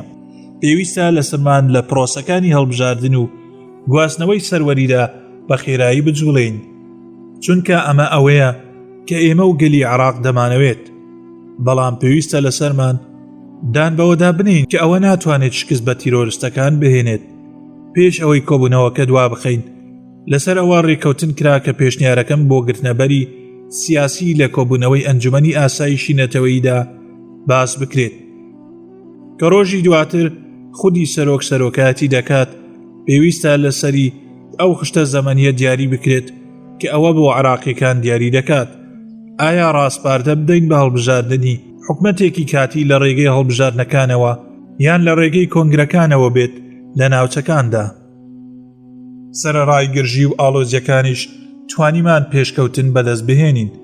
لە ڕێگادا بۆ کۆشکی سپی لەگەڵ ڕامسفێلدا بەو کاغەزادا چوینەوە کە شەو لە بەغدا میغهان ئامادەی کردبوو سەبارەت بەو گرفتە کە دەکرێت بەسەر پرۆسەی سیاسی نوێدا بێت.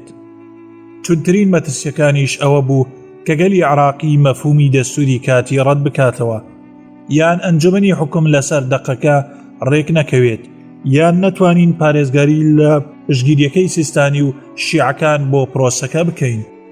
کاتێک گەیشتینە دەروازەی کۆشکی سپی بەڕامسفێلدم ڕاگەیاند من هەڵبژاردنم پێ باشە لە گۆشەنیگای سیاسیەوە، بەڵام شەوی ڕابردوو بیستم کە ڕێکخراوە نێودەوڵەتیەکە بۆ ڕێخستنی هەڵبژارنەکان، ئەو ڕێکخراوە ناحکومیەکەوە گرێبەستمان لەگەڵیدا کردووە، ئێستا بە ئاڵۆزیەوە قسە لەگەڵ ئیمکانیەتی پێشخستنی هەڵبژارنەکانەوە دەکات بۆ کۆتایی حوزەیران یۆنیۆ. وەڵامی دایەوە گریمانەکانی نامەعقول نییە. هەروەها وتی دەکرێت ئەوە هەموو شتێک خراپ بکات، ئێمە کۆنتڕۆڵکردنی کاتی پرۆسەکە لەدەست دەدەین. هەروەها دەکەوینە گرفتێکەوە ئەگەر لە ئایار مایۆدا بۆمان دەرکەوت پێویستە هەڵبژاردنەکانی عراق بۆ پاییزیان کاتێکی دوور دوا بخرێن. بەڵام ئایا هەر پشتیوانی لە هەڵبژاردنەکان دەکەیت؟ وتم بەڵێ، بە بەردەوامی پشتیوانی لێ دەکەم، بەڵام بەهۆی ئاڵۆزی دامەزراوی نێودەوڵەتیەوە بۆ ڕێخستنی هەڵبژاردنەکان لە ئێستادا ئەوە من پێم وایە بۆ هەڵبژاردننی حکومەتی کاتی وا باشترە سیستەمی کۆنگرەکان لە ناوچەکاندا پەیڕەو بکرێت. لە ژووری ڕەوشەکان لە کۆشکی سپی دوای ئەوەی سەرۆک لەسەر کورسیەکەی دانیشت بە پێشنیارەکەمدا چوومەوە، کاغەزێکم خستە ڕوو بە ناونیشانی گواستنەوە بۆ سەروەری کە من و گروپی بەڕێوەبردننی حکم لە شەوێکی درەنگی شەوی ڕابردوودا ئامادەمان کردبوو. پێشنیارەکەم خستە ڕوو لایەنە باشەکانی هەڵبژاردن و لایەنە خراپەکانی من لە بەرامبەر کۆنگرەکان لە ناوچەکەدا باس کرد. هەڵبژاردن ئەو پەڕی ڕادە لە شەرعیەت و بۆ ئەنجومەنی یاسادانان لەخۆ دەگرێت، بەڵام ئەوە بۆ بەرژەوەندی ئەو پارتانە دەبێت کە زیاتر ڕێکخراون، لە ناویشیاندا ئیسلامیەکان. مەترسی ڕاستەقینەش هەیە لەوەی نەتوانرێت هەڵبژاردنەکان لە هاویندا ئەنجام بدرێت. دەکرێت کۆنگرەی ناوچەکان بە شێوەیەکی باشتر ببرێت بەڕێوە و ئاسانتریشە پابەندبوون بە خشتەی زەمەنیەوە. لە بەرامبەریشدا وا سەیری ئەمەی دوایان دەکرێت کەوا شەرعیەتی کەمتر بێت. کۆڵن پاوەڵ زارێکی تر قسەی کردەوە وتی خشتەی زەمەنی زۆر هیواخوازانەیە، بۆ ئەمەش پێویستە گرنتی ئەنجومەنی حکم و سیستانی بەدەست بێنین. سەرۆکم لە کۆششەکانمان ئاگادار کردەوە بۆ چارەسەرکردنی ئەو گرفتە. وەزیر ئاماژەی بەڕامسفێڵد کرد کە گرنگە بە خێرایی سەروەری بگوازێتەوە بۆ عراقیەکان تا بۆیان دەربخەین کە ئەوان لە توانایاندایە وڵاتەکەی خۆیان بەڕێوەبەرن. بۆش ڕازی بوو، بەڵام ئەوەشی وت کە پێویستە لەسەرمان لە کاتی مەشق پێکردنی هێزەکانی ئاسایشی عراقیدا ئارامگر بین. هەروەها پێویستە لەسەرمان واقع قبول بکەین کە ناتوانین یەکسەر و بە خێرایی بگەینە دەستورێکی هەمیشەیی. سەرۆک ڕووی کردە من و پرسی ئایا کۆنگرەی ناوچەکان ڕێگە بە ئاسایشێکی باشتر دەدات؟ مەبەستم ئەوەیە کە ڕیزی دەنگدەرەکان ڕوبەڕووی بۆمبارانکردن یان تەقەلێکردن نابنەوە. پێم ڕاگەیاند کە پسپۆرەکان وایان لێ هاتووە بە گومانن لەوەی بتوانرێت هەڵبژاردن لە حوزەیران یۆنیۆی 2004دا ئەنجام بدرێت، بەڵام من ئەو بنەمایەم هێنایەوە کە پێشتر من و ئەو لە ئایار مایۆدا باسمان کرد. وتیشم کە بەکارهێنانی کۆنگرەی ناوچەکان واتە بێبەشکردنی عراقیەکان لە مافی هەڵبژاردنەکان پێش گواستنەوەی سەروەری، وتی پێویستە لەسەرمان ئەوە بە بیرگەل بهێنینەوە کە کۆنگرەی ناوچەکان وێزگەیەکە لەسەر ڕێگەیەک بۆ هەڵبژاردننی دیموکراسی تەواو بەرەو حکومەتێکی هەمیشەیی. هەروەها پرسی پرۆسەی کۆنگرەکان لە ناوچەکاندا یارمەتی دەردەبێت بۆ مامەڵەکردن لەگەڵ سوننەدا. دانم پێدانا وتم نەک وەک پێویست گرفتی بنەڕەتی بە نیسبەت ئەوانەوە بریتیە لە ئەگەری تۆڵەکردنەوەی شیعە لەوەی سوننە لە ماوەی 1000 ساڵی ڕابردوودا پێیکردوون. بۆیە بنیادنانی گرنتیەکانی مافی کەمینەکان لە دەستوری کاتیدا دەبێتە گرنتیەکی گرنگ بۆ سوننەکان. پێش تەواوبوونی کۆبوونەوەکە وتم پێویستە پرۆسەی سیاسی نوێ وا پێشکەش بکرێت کە بیرۆکەی خودی عراقیەکانە نەک بیرۆکەی ئێمە. لە کاتێکدا کە بیرم لە دزە پێکردنەکان دەکردەوە وتم کە ئەوە هەندێک دیسپلینی پێویستە لە ماوەی چەند ڕۆژی ئایندەدا. سەرۆک بۆش پێکەنی وتی هاوڕام لەسەر ئەوە برێمەر، پێم وایە دەبێت ئەمە ببێتە یەکەم کۆبوونەوەیەک لە مێژوودا کە دوای تەوابوونی هیچ کەسێک پەلە نەکات لەوەی بچێت ئەوەی کە بڕیارمان لەسەرداوە بە ڕۆژنامەکانی ڕابگەێنێت. هەموو ئەوانەی لە دەوری مێزەکە بوون سەریان ڕاوەشاند. گەیشتینە کۆتایی خشتەی کارەکان. سەرۆکیش وەک نەریتی خۆی بڕیاری خۆی لەبارەی هەڵبژاردنەکان یان کۆنگرەکانەوە لە بەردەم جەماعەتدا ڕانەگەیاند، بەڵکو کۆبوونەوەکەی بە تێبینیەکی گشتی کۆتایی پێهێنا. من بڕوام بەو چاکی و پاک و پوختیا هەیە کە لە ڕۆخ و بنمیچی گەلی عراقدا چووەتە خوارەوە. ئەوان غەریزەیەکی بنچینەیان هەیە بۆ ژیان بە ئاشتی، بە ئاماژەدان بەو بەهانەی کە سیاسەت تێدەپەڕێنن. کاتێکیش هەستاوتی گرنگە بۆ هەمووان ئەوە بزانن کە ئێمە بەردەوام دەبین لەسەر ڕەوت و ئاراستەکەمان و من سوورم لەسەر سەرکەوتن. جارێکی تر ئەو متمانەیان بینیەوە کارگیز نالەقێت و چەسپاوە. سەرۆک و چینی جێگری و کارد و ڕایس و پۆڵ و وۆلفۆیتز سەرکەوتین بۆ نووسینگەکەی کۆشکی سپی بۆ بەدواداچوونی پوختی مشتومڕەکانمان. سەرۆک ڕایگەیان کۆنگرەی ناوچەکان پەیڕەو دەکەن بۆ گەیشتنە حکومەتێکی کاتی. هەڵبژاردنەکان مەترسێکی زۆر لەخۆ دەگرن لەو کاتێک کە ماوەتەوە هەتا تەمووز یۆلیۆ. داوای لەوانی تر کرد کە بڕۆن بۆ ئەوەی من و ئەو بتوانین پێکەوە بدوێین. لە نزیکەی سۆپاکەوە بە تەنیشتێکەوە دانیشتین. لێی پرسیم حاڵت چۆنە جێری؟ ئایا تۆ خۆراگریت؟ من باشم جەنابی سەرۆک و خۆشحاڵیشم بە ئەنجامدانی گفتوگۆکان 6 یان 7 مانگی قورس دەبێت بەڵام تێدەپەڕێنین. ڕەوشی ڕاستەقینەی ئەوێ چۆنە؟ ئەو وەڵامی بێگەرد و شایستەی دەویست. منیش بە دوای پیاڵدان و بەرزکردنەوە یان کارێکی تردا نەدەگەڕام. جەنابی سەرۆک پێویستە بە چالاکێکی گەورەترەوە مامەڵە لەگەڵ ڕەوشی ئەمنیدا بکەین. هەواڵگیری باش نییە. من بۆ خۆشم قەناعەتم وایە کە سەربازیەکان استراتیژێتێکیان نییە بۆ سەرکەوتن. سەری ڕاوەشان ڕەنگە چینی ئەمەی لە باسکرد بێت. وتم جەنابی سەرۆک تۆ دەزانی کە یەک لە باشترین ساتەکانی سەرۆکایەتی لای من ئەوە بوو کاتێک کە ماکلیلان بەدوور لە بۆتۆماک سوپای بۆ سەرە و بۆ خوار دەبرد و نەیدەویست شەڕ لەگەڵ باشووریەکاندا بکات. لینکۆڵن بروسکەیەکی بۆ نارد کە تێیدا دەڵێت ئەگەر ناتەوێت سوپا بەکاربهێنیت ئایا ئەتوانم لێتی وەربگرم؟ بۆش پێکەنی بەڵام هیچی نەوت. گەڕایەوە بۆ بابەتی خزمەتکردنم لە عراق. خشتە زەمەنیەکە چۆن کار دەکاتە سەر ئەوەی پێت ڕاگەیاندم لەبارەی نەمانەوەت لە عراق لە دوای مانگی ئایار مایەوە. وتم دەمێنوەوە هەتا حکومەتی کاتی پێک دەهێنرێت. تاکە خەیارەکەی تریش ئەوەیە کە یەکسەر لە دوای دانانی ڕەشنووسی دەستوری کاتیەوە ئەو وڵاتە بەجێ بهێڵم. وتی نا پێویستە هەتا کارەکە بە ئاکام دەگات بمێنیتەوە تا ئەو کاتەی سەروەری دەگەڕینەوە بۆ عراقیەکان کەی دەتەوێت جارێکی تر سەردانمان بکەنەوە. بە هیوام بگەڕێمەوە بۆ ئامادەبوون لە ئاهەنگی گروپی سەمفۆنیای عراقی لە 9 کانونی 1 دسمبەر لە ناوەندی کەنەدی. ڕووداوەکەی بیرکەوتەوە پەیوەندی کرد بە سکرتێرەکەیەوە بۆ ئەوەی تێبینیەک لای خۆی تۆمار بکات بۆ ئەوەی من و فرانسی وەک میوانی خۆی بانگهێش بکات. منیش لەسەر ئەوە سپاسم کرد. کاتێک کە بۆ لای دەرگاکە بەڕێی دەکردم وتی تۆ بەکارێکی مەزن هەڵدەستیت پارێزگاری لەوە بکە. کاتێک گەڕامەوە بۆ بەغدا هەواڵی خۆشمان پێگەیشت کە دکتۆر عادل عەبدولمەهدی ئەندامی سەرکردایەتی دیار لە ئەنجومەنی باڵای شۆڕشی ئیسلامی لە عێراق لە 13 تشرینی دووەم نۆڤەمبەردا لەسەر داوای تاڵەبانی گەشتی کردووە بۆ نەجەف.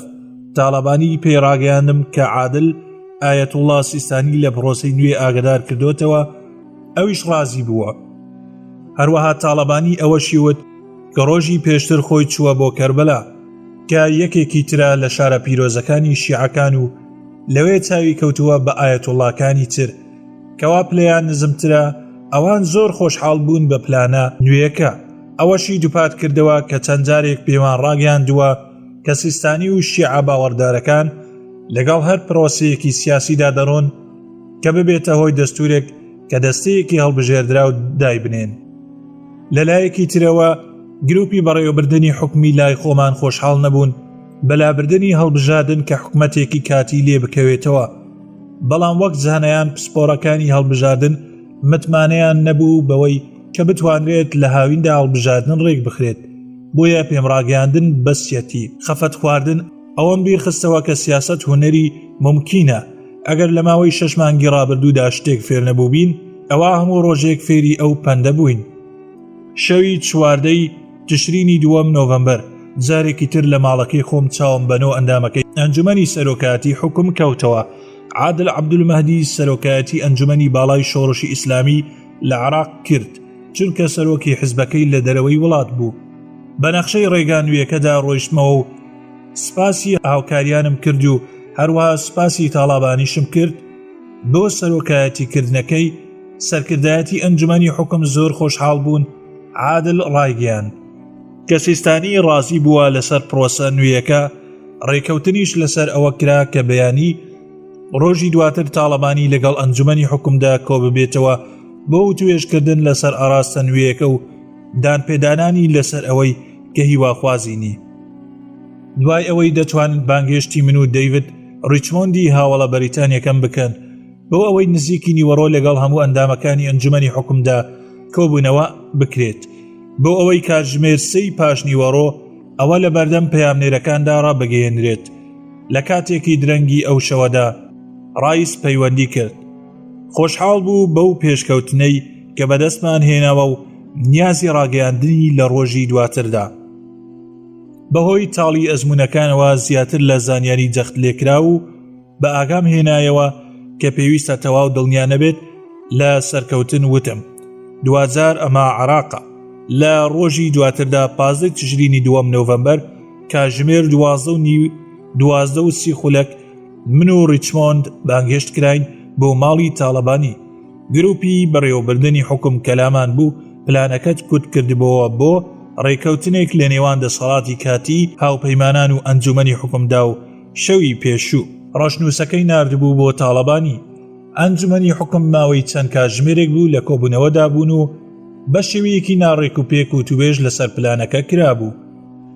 بینیمان کە ئەندامەکان لە دەوری مێزێکی سپی درێژ لە ژووری نانخواردن کۆبوونەوە تاڵەبانی لە سەرەوەی مێزەکەوە دانیشتبوو بەو پێی کە سەرۆک بوو ئەندامەکانیش لەم لاو لەولاوە دانیشتبوون. بە خوێندنەوەی بەڵگەنامەکە دەستمان پێکرد کە لە سەی لاپەڕە پێکاتی بوو. بە شێوەیەکی زۆر باش چووینە پێشەوە هەتا گەیشتینە سەر وشەی فیدراڵی. ئەمە وای کرد هەندێک لە کوردەکان وتارێکی هەژێنەر بدەن لەسەر سروشتی فیدرالیزم. ئەوان ڕازی نەبوون دەستبەرداری ئەو بەڕێوەبردنە خۆیە ببن کە لە ناوچەکەیاندا بەرپا بوو. تاڵەبانی ناچار بوو کە خۆیشی سەرکردەیەکی کوردی دیار بوو بۆ چەندین جار وەبیریان بێنێتەوە کە بابەتی فیدراڵی لە نێوان ئێستا تا 1 ئازار مارس 2004 لە دەستوری کاتیدا دادەنرێت و پێداگیری کرد کە پێویستە ئێستالا ببرێت. هەر ئەوەندەی کە کوردەکان کشانەوە ئیدی شیعەکان وروژان. گرفتە گەورەکە لەلایەن نوێنەری ئەنجومەنی باڵای شۆڕشی ئیسلامیەوە لە عێراق هاتەکایەوە. عادل هەتا ئێستا یارمەتیدەر و هاوکار بوو، بەڵام ئەمڕۆ نیگەران بوو لە شێوازی هەڵبژاردننی کۆنگرەی پارێزگاکان. لە واقعدا دەیویست ئەنجومەنی حکوم هەستێت بە دەستنیشانکردنی هەر کۆنگرەیەک ئەمەشوا دەکات هەلی فراوانکردنی و توێژی سیاسی لەناو ببرێت بۆ گەیشتن بە ژمارەیەکی زیاتر لە سونەکان. ئەوەش بۆ ئەنجومەنی حکوم فەراهم دەکات کە بە بەردەوامی جەماوەرێتی دادەبەزێت لای عێراقیەکان کە دەسەڵاتێکی گەورەتری هەبێت لە پێکێنانی حکومەتی کاتیدا. زۆربەی ئەندامەکانی تر لەمەدا ناکۆک بوون لەگەڵ عادلدا. مشتومڕ لەسەر ئەمەش نزیکەی کاتژمێرێکی خایان. عادل وەک وریاییدانێک وتی ناتوانین هەنگاوە پێشەوە بنین هەتا چارەسەری ئەم کێشە گرنگە نەکەین. دوجار پێشنیارم کرد کە ئەنجومەنی حکوم 3 کەس دیاری بکات بۆ ئەوەی بچنە ژوورەکەی بەرامبەر بۆ دۆزینەوەی چارەسەرێک بۆ دەستنیشانکردنی کۆنگرەکان. دوای نزیکەی کاتژمێرێک دانوستان کارەکان هاتنەوە بۆ ئەوەی بڵێن نەیانتوانیوە بگەنە ڕێکەوتن. وەک دەریش کەوت عادل و ژمارەیەکی کەم لە ئەندامانی ئەنجومەنەکە نەیار بوون لەسەر ئەو شێوازەی کە پێشنیار کرابوو بۆ دیاریکردنی نوێنەرەکان. پێشنیاری کرد کە ئەنجومەنەکە بۆ کاتێکی نادیارکرا و بڕیاردان لەسەر ئەم مەسەلەیە یەکلاییکەرەوەیە دوا بخات. وتم نەخێر، پێویستە بگەینە ڕێکەوتنێک لەسەر ئەمە و من ئامادەم بە درێژایی ڕۆژەکە لێرە بمێنمەوە. جارێکی تر زانیم گەدەی هەندێک لە دانیشتوانەکانی دەوری مێزەکە بەهۆی نزیک بوونەوەی کاتی بەربانگ سکاڵای برسێتی دەکەن. هەندێک لە ئیسلامیە شیعەکانی تریش چوونە پاڵ عەبدولمەهدی و نیگەرانی خۆیان دەربڕی لەوەی کە ئەنجومەنەکە ناتوانێت کۆنتڕۆڵی پرۆسەی دیاریکردنی ئەندامانی کۆنگرەکان بکات. ئەوەش بە دڵنیاییەوە ڕاست بوو. ئەوە بوو کە ئێمە کۆششمان بۆ دەکرد. دوای ئەوە تێکەڵکردنێکی گشتی دروست بوو سەبارەت بە سەرجەمی پرۆسەکە کە هەروەها ژمارەیەک لە ئەندامانی ئەنجومەنەکە ڕەخنەیان گرت لەوەی کە ئەنجومەنی حکوم بەپێی ئەو پلانە خۆی هەڵدەوەشێنێتەوە. بە هەمان شێوەی دەسەڵاتی کاتی هاوپەیمانان لە کاتی پێکێنانی حکومەتێکی عێراقی خاوەن سەروەریدا. وتم بەڵام ئەوە پێویستە. ناکرێت عێراق لە یەک کاتدا دوو حکومەتی هەبێت، ئەنجومەنی حکم و حکومەتی کاتی نوێ. لەبەر ئەوە پێویستە وەک ئێمە بە تەواوەتی ئەنجومەنی حکمیش هەڵبوەشێتەوە. تاڵەبانی و چەلەبی ئەم مەسەلەیان بە شێوەیەک ڕێخست کە ئەوانی تریش ڕازی بوون لەسەری، بەڵام عادل بەردەوام بوو لەسەر سکاڵاکردنی. مشتومڕەکانی و کاتژمێری تریخایان دەرکەوت کە دڵنیاییکردنەوەکانی تاڵەبانی بەوەی هەموو شتێک تەواو بێگرێ و گۆڵەیە لەگەڵ ئەنجومەنی حکم و پلانە نوێکەدا زیادەڕۆیی تێدا کرابوو، چونکە لێرەدا کۆمەڵێک گرفتی ڕاستەقینەمان هەبوو. وتم گوێ بگرن، دەستی ڕاستم بەرز کردەوە بۆ ئەوەی هەموو لایەک ئارام بکەمەوە. لە ڕاستیدا بێئومێد بوو لە گفتوگۆکانی ئەنجومەنەکە. هاوپەیمانان لە پێناو بەرژەوەندی ئێوەدا زۆر هەنگاوی بڕیوە. ئەگەر ئەمڕۆ نەگەنە ڕێکەوتنێک ئەوە ناچارم وەڵامی پرسیاری ڕۆژنامە نووسەکان بدەمەوە، چونکە لە ناو ئەنجومەنەکەدا کەسانێکیە لە شەوی ڕابردوودا هەواڵەکەی بۆ ڕۆژنامەوانی ئەمریکا دزە پێکردووە. شەپۆلێک لە گوزارشتی فێڵاوی لە دەوری مێزەکە دروست بوو، بۆیە ناتوانین بە بێدەنگی بمێنینەوە. هەروەک چۆن بەڕێز تاڵەبانی داوای کردووە کاتژمێر 3 پاشنیوەڕۆ کۆنگرەیەکی ڕۆژنامەوانی ببەسترێت. ئەگەر قسەشم کرد بۆ ڕۆژنامەکان پێویستە لەسرم ئەوە ڕوون بکەمەوە کە نەمانتوانیوە بگەینە ڕێکەوتنێک، چونکە ئەنجومەنی حکم نایەوێت سەروەری بگەڕێتەوە بۆ گەلی عێراق و دەیەوێت بەسەر پرۆسەکەدا زاڵ بێت کە بەپێی ئەو پرۆسەیەش حکومەتێکی کاتی هەڵدەبژێرێت.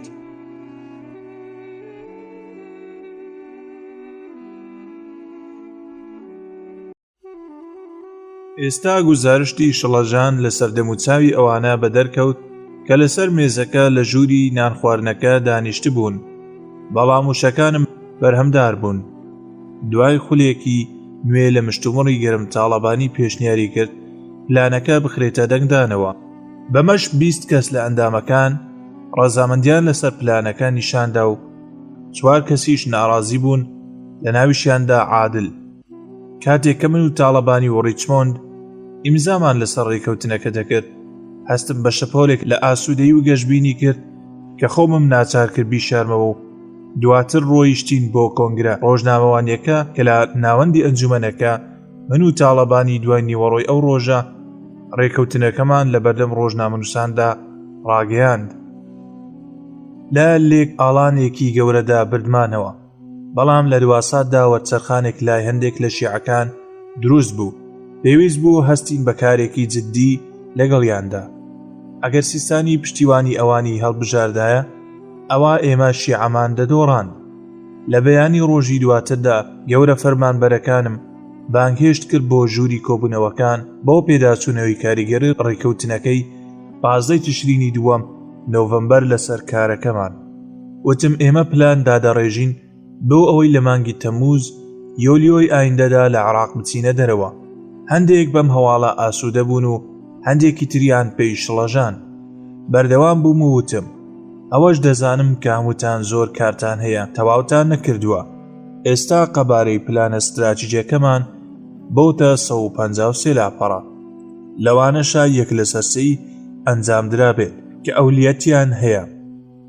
داوام لە هەر ڕاوێژکارێکی گەورە کرد ئەو ئەرکانە دیاری بکەن کە زۆر گرنگ و پێویستە پێش ڕادەستکردنەوەی سەروەری وەزارەتەکانیان پێی هەستێت. دوای ئەوەی ئێوە ئەو ئەرکانەتان دیاری کرد ئەوە جیان دەکەمەوە بۆ ئەوەی ئەوانەیان هەڵبژێرم کە لە پێشترن و دواتریش گروپی پلاندانان لە تەواوی پلانەکە دەکۆڵنەوە. بەبیر ڕاوێژکارەکانم هێنایەوە کە سەرۆک ئیمزای لەسەر بودجەیەکی زیادە کردووە بە بەهای 18.6 ملیارد دۆلار لە پێناو سەر لە نوێ ئاوەدانکردنەوەی عێراقدا. بۆیە پێویستە لەسەرمان پەلە بکەین بۆ ئەوەی ئەو پرۆژانە کاریگەریەکی بەسوودیان هەبێت لەسەر ئەو ماوە کورتەی ماوەتەوە لە بەردەستماندا. لە کۆتاییدا وتم بیرتان بێت ئێمە نامانەوێت ئەو وەزارەتانە بە هەتیوی بەجێ بهێڵین. سوور بن لەسەر تواناکانی هاوتا عێراقیەکانتان بۆ ئەوەی دوای ئەوەی ئێمە دەکشینەوە لەسەر کارەکانیان بەردەوام بن. وتیشم من دەمەوێت چەند دەواازەیەکی عێراقی بۆ بنبڕکردنی گەندەڵی دامەزرێنم. ئافاتی ژمارەیەک لە وڵاتانی گەشە سندوو ئەو شتەی کە لە سایی سەدامدا بڵاو بووبوویەوە هەموو وەزارەتێک دەبێت پشکنەرێکی گشتی هەبێت لێژنەیەکی نیشتیمانی سربەخۆش بۆ ڕاستە و ڕاستکردنەوەی گشتی. میزاجی ناوژوورەکە تێکەڵەیەک بوو لە شانازی و نیگەرانی لەلایەک گەیشتبوونە چارەسەرێکی سیاسی و لەلایەکی تریش نیگەرانی. چونکە دامەزراوە عێراقیە فشەڵەکان کەوا کارمان لەگەڵیاندا کردووە لە بەردەم ئەو گوزەرانەدا خۆیان ناگرن کە هەمومان دەزانین چاوەڕوانیان دەکەن. دوای کۆبوونەوەکە داوام لە ماریک بلکای گەورەی ڕاوێژکارە ئابوووریەکان کرد بێت بۆ نووسینگەکەم بۆ توێژکردن لەبارەی مەسەلەی چاکسازیە ئابوووریەکان. ماری کە دووجار پۆستی جێگری سەرۆکوەزیرانی پۆڵۆنی و وەزیری دارایی وەرگرت بوو لە ئەیلول سێپتێمبەردا جێگەی پیتەر ماکفێرسۆنی گرتبەوە. ئەو بۆ وەزیفەکەی لە دەسەڵاتی کاتی هاوپەیمانان ئاوێتەیەکی بێهاوتا لە زیرەکی و جیاکاری ئەکادیمی و پسپۆڕیکردداری هێنابوو. سەرەڕای کارەکەشی لە پۆڵۆنیا وەک ئابووریناسێکی کردداری چاکسازیەکی ئابووری بنەڕەتی کردبوو. ماری کاتبوو بۆ بەغدا بۆ ئەوەی کۆتایی بە سیاسەتی پشتیوانیکردن بێنێت کە لە سەردەمی سەدامدا بڵاو بووبوویەوە کە بە چەند خۆناغێک ڕێگە لە بازاری ئازاد دەگرێت. پێم وت ببوورە، بەڵام کاتی ڕادەستکردنەوەی سەروەری کە دیاری کراوە ئەوە دەگەێنێت ئەم مەسەلەیە هێواش بکەینەوە. سەری ڕاوەشان تۆ ڕاز دەکەیت. ئەوەی کە دەبێت بیکەین ئەوەی عێراقیەکان بە باشترین شێوە ئامادە بکەین. بەیانی ئەم یەکشەمە ساردا قورس بوو بتوانم تەرکیز بکەم. کاتێکی درەنگی شێوی ڕابردوو کلای هات بۆ ماڵەکەم بۆ ئەوەی سەبارەت بە مەسەلەیەکی شەخسی قسەم لەگەڵدا بکات. پێیوتم چوون بۆ لای پزیشک سەبارەت بەو کۆکەیەی کە هەم بوو. وێنەی تیشکیان بۆ گرتم و چەند پەڵەیەکیان دۆزیەوە لەوانەیە شێرپەنجە بێت. نەخێر ناکلای، ئەو پێشتر جگەرەکێشێکی خراپ بوو، بەڵام ماوەی چەند ساڵێک بوو وازی لێهێنا بوو. گاڵتەم لەگەڵ دەکرد کە کۆکەکەی بەهۆی ئەو گەردەلوولە لمین و تەپوتۆزەی بەغداوە بێت. کلای وتی پێویستە نشتەرگەریم بۆ بکرێت بۆ لابردنی ئەو پەڵانە، بۆیە ڕۆژی دووشەمە دەڕۆمەوە بۆ ویلایەتە یەکگرتووەکان. هیوان بۆ خواست کە ئەنجامی پشکنینەکەی نەرێ بێت، بەڵام هەروەها بێ ئارام بووم لەو بۆشایی کە لە دوای خۆیەوە بەجێی دەهێڵێت. کلای زیاتر بوو لە جێگیرێکی بەهێز. ئێمە تەواو هەماهەنگ بووین. لەگەڵ ئەوەشدا کلای هیچ کاتێک دوودڵ نەبوو لەوەی کە ورەم بەرز بکاتەوە پشتگیری بکات کاتێک کە دەیزانی من پێویستیم بەوە هەیە. کەمێک سەرنجم لێدا وتم دەگەڕێیتەوە کلای؟ وەڵامی دایەوە بەدڵنیایەوە، بەڵام هەردووکمان دەمانزانی کە ناگەڕێتەوە. کاتی خۆرئاوابوونی ڕۆژی یەکشەمە ئامادەی بەربانگی ئەنجومەنی حکوم بووم. ئەوە هەمیشە ڕێگەیەکی خۆشیگەیەن و بەرهەمدار بوو بۆ تێکەڵبوونی کۆمەڵایەتی لەگەڵ ئەندامەکاندا. لەم شەوەدا باڵوێزدیک ڕیچارد جۆنز هاوڵێتی دەکردم. بەرپرسی سیاسەتەکان لام و جێگری کردداریم کاتێک کە کلای ئامادە نابێت. دیک دیبلۆماسیەکی تری ژیری ئەمریکی بوو بە پاڵنەرێکی ناشەخسی لە عێراق خزمەتی دەکرد. ئەو پێشتر لە لوبنان و کازاخستان باڵیۆز بووە و بە عەرەبیەکی پاراو قسەی دەکرد. ئێستاش باڵیۆزمانە لە کوێیت سەرڕای هەموو شارەزاییەکی دیک. ئاوا من دەمزانی ئەو پێویستی بە کەسێکە یارمەتی بدات لە زانینی سروشتی دەسەڵاتی کاتی هاوپەیمانان. بۆیە ماتفۆلەر کە یەکێکە لە یاریدە دەرە بەتوانەکانم کردە گەورە یاریدە دەرەکانی دیک.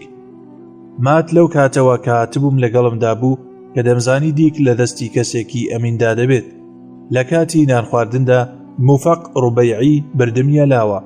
ئەو یەکێک بوو لە کەناڵە سەرەکیەکانمان بەسەرکردە شیعەکانیەوە لە ناویشیاندا ئایەتوڵڵا سیستانی. ڕوبەیعی وتی دکتۆر عادل عەبدولمەهدی دەیەوێت سەر لە نوێ ڕێکەوتنامەی 15 تشرینی 2 نۆڤەمبەر بکاتەوە.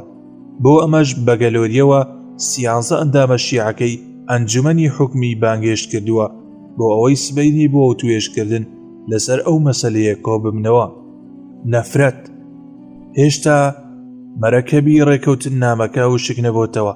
وازارێکی تر گەڕانەوەکانی دەستگاکانی ڕاگەیاندن لەبارەی پێشێتکردنی مێژوویەوە بوون کە لە پێگەکانی ئینتەرنێتدا بڵاوبوو بوونەوە. ئەمە لە کاتێکدا ئێمە لێرە خەریکی خواردنی مریشک و کەبابی گۆشتی مەڕ بووین. بە سادیەوە وتم ئەو ڕێکەوتنامەیە جارێکی تر ناکرێتەوە. زۆری ئەنجومەن ڕازی بووە لەسەری. هەروەها سەرۆک و سەرۆکوەزیری بەریتانیش بە ئاشکرا خۆشحاڵیان دەربڕیوە.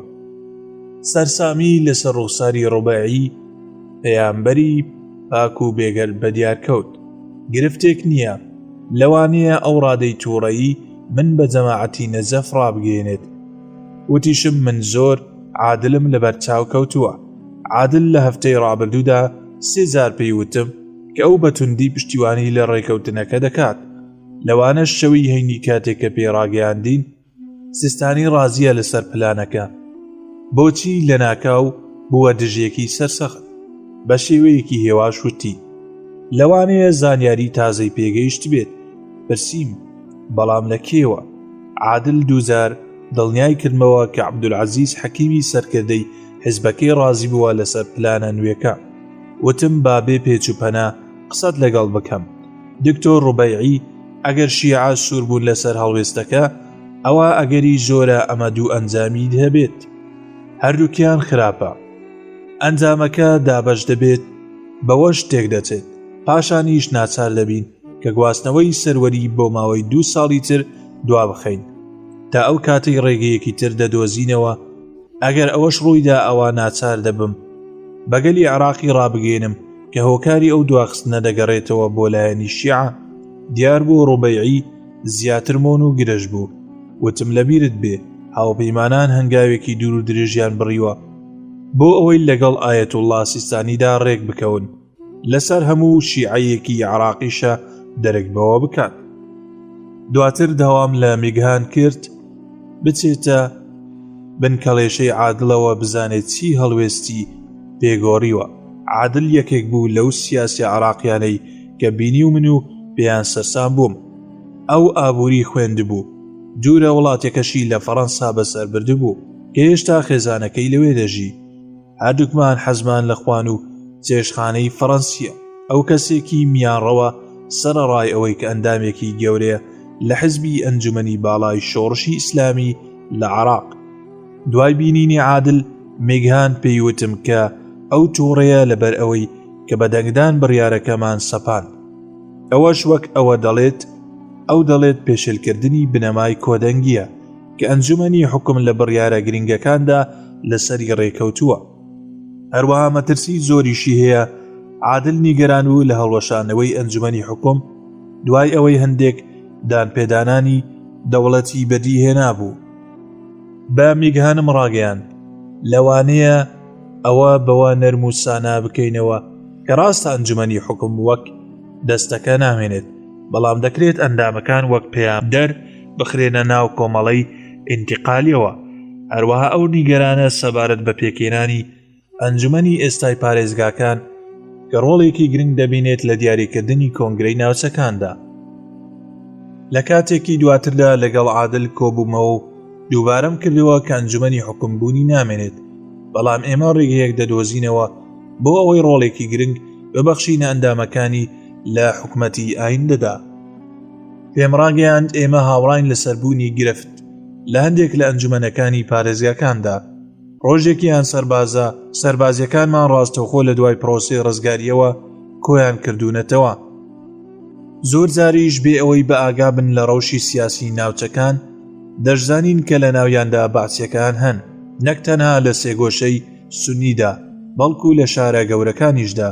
ڕوونیشم کردەوە کە ئێمە پێش ڕێکەوتنامەی 15 تشرینی 2 نۆڤەمبەر پلانێکمان داڕشتەوە بۆ پێداچوونەوەی ئەو ئەنجومەنانە و چاڵاککردنیان بە دەرکردنی ئەو بەعسیانی کە تۆمارێکی خراپیان هەیە.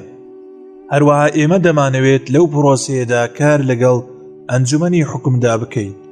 دیار بوو عادل کەمێک ڕازی بوو لەو خاڵانەی کە وروژاندمن. گریمانەی ئەوەشم کرد کە بە خێرایی بەرەو نەجەف بەڕێ دەکەوێت. بە هاتنی 24 تشرینی 2 نۆڤەمبەر 64 سەرباز لە هێزەکانی هاوپەیمانان لە ماوەی ئەو مانگەدا کوژراون.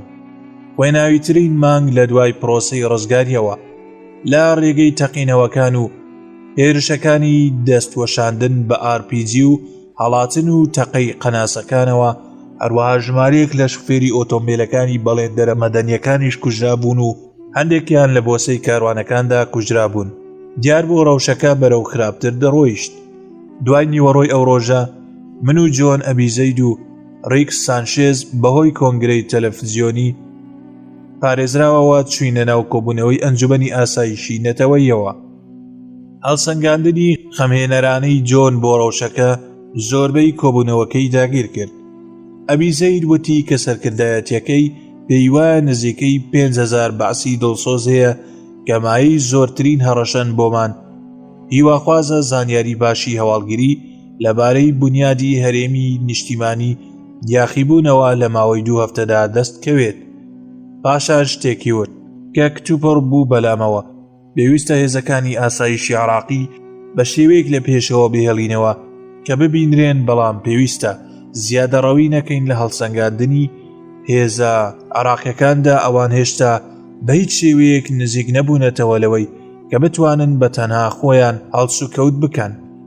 وتیشی هەروەها پۆلیسیش لاوازە.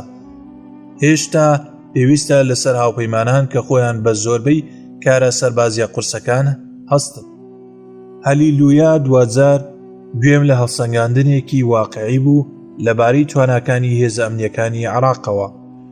بەڵام کاتێک بیرم لەوە دەکردەوە کە سات و وادەی سیناریۆکە لە کاتی خۆی تێپەڕیوە، ئەبیزەی جارێکی تر ئاوازی گەشببینی لێدەدایەوە. وتی لە چوارچێوەی کانونی دووەم یەنایەر شوبات فێبرایەردا دەتوانین بگوازینەوە بۆ ئەوەی زیاتر پشت بە هێزە عراقیەکان ببەستین لە نیسان ئەپرێلدا. عراقیەکان هەڵدەستن بە زۆربەی جەنگی گەمارۆدانەکان، زۆربەی ناوچەکانی یاخیبوونش دەکەونە ژێر کۆنتڕۆڵی عراقیەکانەوە. لەسەر شاشەی ڤیدیۆکە سەیرێکی چاوە ماندوەکانی ئەبیزەیدم کرد و هاوسۆزین بۆی ئەو سەربازێکی ئەمریکی بێگەرد و نیشتیمانیە بێ ئەوەی هێزی پێویست بخرێتە بەردەستیەوە داوای لێکراوە کە ئەو یاخیبوونە ڕوو لە زیادبوونە شکست پێ بهێنێت. لە هەمان کاتیشدا ئاگای لەوە بێت کەمترین قورسایی لە نێوڕیزی هێزەکانیدا بکەوێتەوە. ساڵێکی درێژمان لە بەردەمماندا دەبێت. لە بەیانی ڕۆژی 26 تشرینی 2 نۆڤەمبەردا لە پێگەی CNN لەسەر تۆڕی ئینتەرنێت ئەوەم خوێندەوە کە ڕامسفێڵد ڕۆژێک لەمەوبەر لە شەهادەکەیدا لە بەردەم ئەنجومەنی پیراندا وتی بیر لە بانگهێشتکردنەوەیەکی هەندێک لە یەکەکانی سوپای عێراقی دەکاتەوە. بەپێی هەواڵەکە رامسفێلد بە لێژنەی ئەنجومەنی پیرانی ڕاگەیاندووە کە دەکرێت لە واقعەدا بگەیەنرێنەوە بۆ دڵنیابوون لەوەی کە ئایا دەکرێت سەر لە نوێ یەکەکانی خوار ئاستی ئەفسەرەکان ئەوانەیان کە نەگلاون بە بەعسیزمەوە ساڵاک بکرێنەوە. ئەوە هەواڵێکی باش بوو بە نیسبەت منەوە. پەیامێکی ئەلکترۆنیم نارد بۆ ڕۆبن بۆ ئەوەی ئاگادار بکاتەوە لەوەی کە ڕووی داوە. هەرچیەک کە ڕوو بدات ئەوە مەیلی هەستانەوەی چەند بەشێک لە سوپای سەددام لە پنتاگۆندا هێشتا ماوە. بیری ئەو وریاکردنەوەی ئاندی کاردم کەوتەوە لە کۆتاییەکانی تشرینی یەکەم ئۆکتۆبەردا، وتی کە جەماعەت لە واشنتۆن لە بۆسەدان بۆت بۆ ئەوەی بمکەنە قۆچی قوربانی بۆ ئەو بڕیارەی کە لە ئایار مایۆدا وەرگیراوە بۆ هەڵوەشاندنەوەی سوپای عێراقی. ئیریک شمیت پەیامنێری ڕۆژنامەی نیویۆرک تایمز پێش چەند هەفتەیەک نامەیەکی ئەلکترۆنی ناردبوو بۆ دان سینۆر. ئەوەی تێدا بوو کە دۆگلاس فیث بریکاری وەزارەتی بەرگری ڕەزامەندێکی ڕاشکاوانەی پێنەداوم کاتێک پرسیاری لێکراوە کێ بەشداری کردووە لە دانانی بڕیاری ژمارە دوودا کە لەلایەن دەسەڵاتی کاتی هاوپەیمانانەوە دەرچووە بۆ هەڵوەشاندنەوەی سوپای عێراقی کۆن و دەستگا ئەمنیەکانی. بەبێ قسەی سمیت، فیث پێی ڕاگەیاندووە ئەوەی ڕوویدا ئەوە بوو کە سوپا وەک ئەوەی پێویست بوو خۆی ڕانەگرت. کاتێکیش سوپاتێک شکا خۆی هەڵوەشاندەوە. بریمەر و سلۆکۆم لە کاتی چوونیان بۆ عێراق ئەو بیرۆکەیەیان بۆ هاتبوو کە دەتوانین سوود لەمە وەربگرین کە سوپا خۆی هەڵوەشاندەوەتەوە بەوەی کە سەرەتایەکی نوێ دروست پێ بکەین. کاتێکیش سمیت لە فیثی پرسی بوو کە ئایا پشتیوانی لە پلانەکە کردووە، فیث ئاماژەی بۆ ئەو ڕۆڵە نەکردبوو کە هەر یەکێک لە مشتومڕەکەدا بینیوێتی. ئەم مەسەلەیەش ئەو ئینتیباعی بەجێهێشت کە من و والد بەسەر بەخۆیی کارمان کردووە. داوام لە دان سینۆر کرد ئەو بەشەی کە لە چیرۆکەکەدا پەیوەندی بە ئێمەوە هەیە وەربگرێت و لاریدی ڕیتای و وتەبێژی وەزارەتی بەرگری و هاوڵی پێشوم لە ژوورەکەدا لە کۆشک لێ ئاگدار بکاتەوە. دیارە کارەکە سەرکەوتوو بوو چونکە لە وتارێکی واشنتۆن پۆستدا لە 20 تشرینی دووەم نۆڤەمبەر فیث ئاماژەی بۆ ئەوە کردبوو کە لە واقعدا ڕۆڵی لە سەربڕیاری هەڵوەشاندنەوەکەدا هەبووە. هەروەها ڕۆژنامەکە بەیاننامەکەی رامسفێلدی گواستبەوە کە تێیدا بووتبووی کە سوپای عێراقی خۆی هەڵوەشاندۆتەوە و هەمویان چوونەتەوە بۆ ماڵەوە. هەڵوەها سۆلۆکۆم لامان وتاردا وتبووی کە بڕیاری ژمارە 2 شتێک نەبووە کە هیچ کەسێکیان لە دواساتەکاندا خەونی پێوە ببینێت، بەڵکو لەسەر پێداگیری گەل لە بەغدا جێبەجێ کراوە و وتوێژی لەبارەوە کراوە. باسی ئەوەشی کردووە کە لەگەڵ کێ و کەی ئەو باسە کراوە. وۆڵفۆیتز لە سەرەتاکانی ئایار مایۆ و چەند جارێکیش لەگەڵ فیث، لەوانەش لە 22 ئایار مایۆدا شەوێک پێش ئەوەی بریمەر بە فەرمی بڕیارەکە ڕابگەێنێت. بۆیە مەسەلەکە لە نێوانماندا کۆتایی پێهات، بەڵام لەبری ئەوەی خزمەتی سەرۆک و وڵاتەکەمان بکەین بەرگریمان لە خۆمان کرد. دیارە دۆگلاس فیث جارێکی تر سەبارەت بەم مەسەلەیە لە ئاراستەکەی خۆی لایداوە و کاتێک قسەی بۆ مایکل گۆردن پەیامنێری ڕۆژنامەی نیویۆرک تایمز کردبوو لە بەرواری تشرینی یەکەم ئۆکتۆبەر 2004دا. کاتی قسەکردن لەسەر لایەنە چاک و خراپەکانی هەوڵدان بۆ زیندووکردنەوەی هێزێکی کردداری لە خۆڵەمێشی سوپاکەی سەددام، فیث وتی کاتێک بینیمان سوپا لە یەکەکانی خۆیاندا نەماونەتەوە، خەڵکەکە دیار نەمان و تاڵانچەکان ژێرخانی ئابووریان وێران کرد. ڕووداوەکان هەموو ئەو چاکانەیان بوچەڵ کردەوە کە پشتیوانی لە بەکارهێنانی سوپا دەکەن و تەنها لایەنە خراپەکان مانەوە. سوپایەکی خراپ و گەندەڵ و زبر و ڕق و نادیموکراسی. هەوڵی لە خۆگرتنی هەموو ئەوە وەک ئەوەوا بوو کە یەکێک تەمومش بگرێت. مێژووی ئەو ساتەی کە لاپەڕەکانی یەکەم و گرتەی هەواڵەکانی تەلەڤیزیۆن کە بۆ 70 چرکە درێژ دەبەوە ئەوەی لە ئاگایی ئەمریکەکاندا هەڵکەندبوو کە ئێمە من و واڵ تاڵەیەکی کوشندەمان کردووە کاتێک هەستاوین بە هەڵوەشانەوەی هێزە عێراقیەکان وا دیارە ئێستاش پنتاگۆن ڕێگە خۆش دەکات بۆ ئەوەی ئەو هەڵەیە چاک بکاتەوە. بەوەی چەند یەکەیەک لە سوپا کۆنەکەی سەدام بانگێش دەکاتەوە بێگوێدانە نەیاری سیاسی تند کە ڕەنگە لە بەرامبەر ئەو هەنگاوەدا بەرپا بێت و ناڕەزایی توندی لە ناوڕێزی عێراقیەکاندا لێ بکەوێتەوە، ئەوانەی کە بۆ ماوەیەکی درێژ کەوتبوونە ژێر چەوسانەوەی ئەو سوپایەوە. هەر لە دوای پرۆسەی ڕزگاریشەوە سەرکردەکانی شیعە هانی لە یانگرەکانیان داوە کە هاوکاری هاوپەیمانان بکەن. و من دەمزانی ئەگەر بێگوێ پێدان چەند یەکەیەکی سوپای کۆن بانگ بکەینەوە ئەوە ئێمە ئەو هاوکاریە دەخەینە مەترسیەوە. لەوانەشە پاڵ بە شیعەوە بنین بۆ ئەوەی دژایەتی هاوپەیمانان بکەن. ئەمەش دەبێتە هۆی کشانی ڕۆحی چەندەها کەس و کارەکەش زۆر ئاڵۆز دەکات. لە کاتێکی زووی تشرینی 2 نۆڤەمبەردا بۆ بلاکویل ئاگاداری کردمەوە کە ترسێکی ئاشکرا لە پنتاگۆن هەیە سەبارەت بە ئاڵوگۆڕکردنی بەم زوانەی هێزەکان. وا دیارە ڕامسفێڵدیش متمانەی بەخۆی نەماوە. هەر لەو کاتەدا زانیم کە ئەو زیادەڕەوی دەکات. کاتی ئەوەم نەبوو کە زۆر بیر لەو مەسەلەیە بکەمەوە. هەر لە کاتی گەشتەکەمەوە بۆ واشنتۆن لە کۆتایەکانی تشرینی 1 ئۆکتۆبەر من نهێن یەکەم دەشاردەوە. سەرۆک بۆ شنانی ئێوارەی جەژنی سوپاسگوزاری لە عێراق دەخوات. هیچ کەسێک لە دەسەڵاتی کاتی هاوپەیمانان بەم مەسەلەی نەدەزانی جگە لە من و برایان ماکۆرماک. برایان لە کاتی کارەکەی لەگەڵ جۆ هاگنی جێگری گەورە فەرمانبەرەکانی سەرۆکدا چیرۆکێکی داهێنا بۆ ڕووپۆشکردنی سەردانەکە بە ڕاگەیاندنی سازکردنی ئاهەنگێک بۆ ڕێکخراوی خزمەتگوزاریە یەکگرتوەکان USO لەناو هۆڵە گەورەکەدا لەناو فڕۆکەخانەی بەغدادی نێودەوڵەتی. و من دەمەوێت میوانداری هێزەکانیش بکەم بۆ ئەو جەژنە. بەڵام برایان وریاییدا کە ئەفسەری پەیوەندی لە فرقەی زرێپۆشی یەک بایەخ بە دابەشکردنی بانگێشنامەکان نادات. داوام لێ کرد کە خۆی سەخڵەت نەکات چونکە ئەو کاتەی کە سەربازیەکان بە نهێنیەکە دەزانن ئەوە بە حەسرەتەوە دەبن بۆ ئەوە. هەر بەو شێوەیەش بوو. ڕۆژی یەکشەمە 22 تشرینی 1 نۆڤەمبەر پێش 4 ڕۆژ لە جەژنی سوپاسگوزاری کۆشکی سپی ئەبی زەیدی لە گەشتەکەی سەرۆک ئاگادار کردەوە. هەروەها ڕۆژی دووشەمە بە سانشێز ڕاگەیەنرا بۆ ئەمەش بە شێوەیەکی نهێنی دەست بەکار و چاڵاکی کرا. برایان و سەرکردەی ناوچەیی بەنهێنی لە فڕۆکەخانە لەگەڵ گریک جنگێز سەرۆکی پاسەوانە تایبەتەکانی سەرۆک و گروپی ئاسایشی سەرۆکدا کۆبوونەوە بۆ دانانی وردەکاریەکان و خۆ ئامادەکردن بۆیان. هەمووان پەشۆکاو بوون لەبارەی نهێنیەکانەوە. لە ڕۆژی شەمە 22 تشرینی 2 یاخیبووەکان موشکێکی سام حوت بە فڕۆکەیەکی بارهەڵگری سەر بە کۆمپانیای DHLەوەنا کە لە جۆری ئیرباس بوو.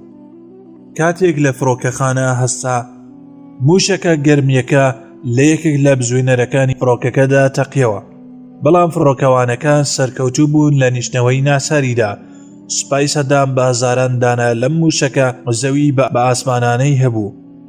بۆیە ڕێگریم کرد لەوەی کە لە تەمووز یۆلیۆدا سەر لە نوێ فڕۆکەخانەی بەغدای نێودەوڵەتی لە بەردەم جم و جۆڵی بازرگانیدا بکرێتەوە. چی ڕوودەدات ئەگەر کۆمەڵێک لە یاخیەکان دزیان کردە ناو ناوچەی دەوروبەری فڕۆکەخانەکە و ژمارەیەک موشکی سامیان نا بە فڕۆکەکەی سەرۆکەوە.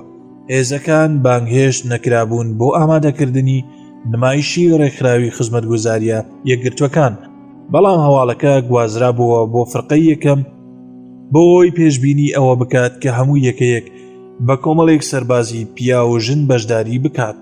ئەگەر ئەوانەی کە لە ڕێکخراوی خزمەتگوزاریە یەکگرتوەکانن ئەو هەموو مەسافەیەیان بڕی بێت، ئەوە پێویستە لەسەر سوپا پێشوازیان لێ بکات.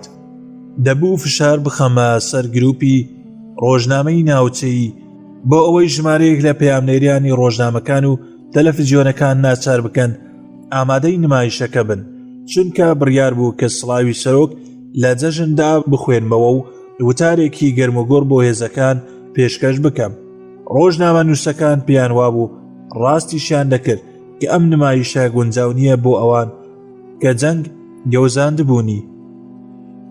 پاشان ئەنجومەنی حکمیش هەبوو. پێش دەڕۆژ هەمویانم بانگێشت کردبوو بۆ ئێوارەیەکی تایبەت بە بۆنەی جەژنی سوپاسگوزاریەوە.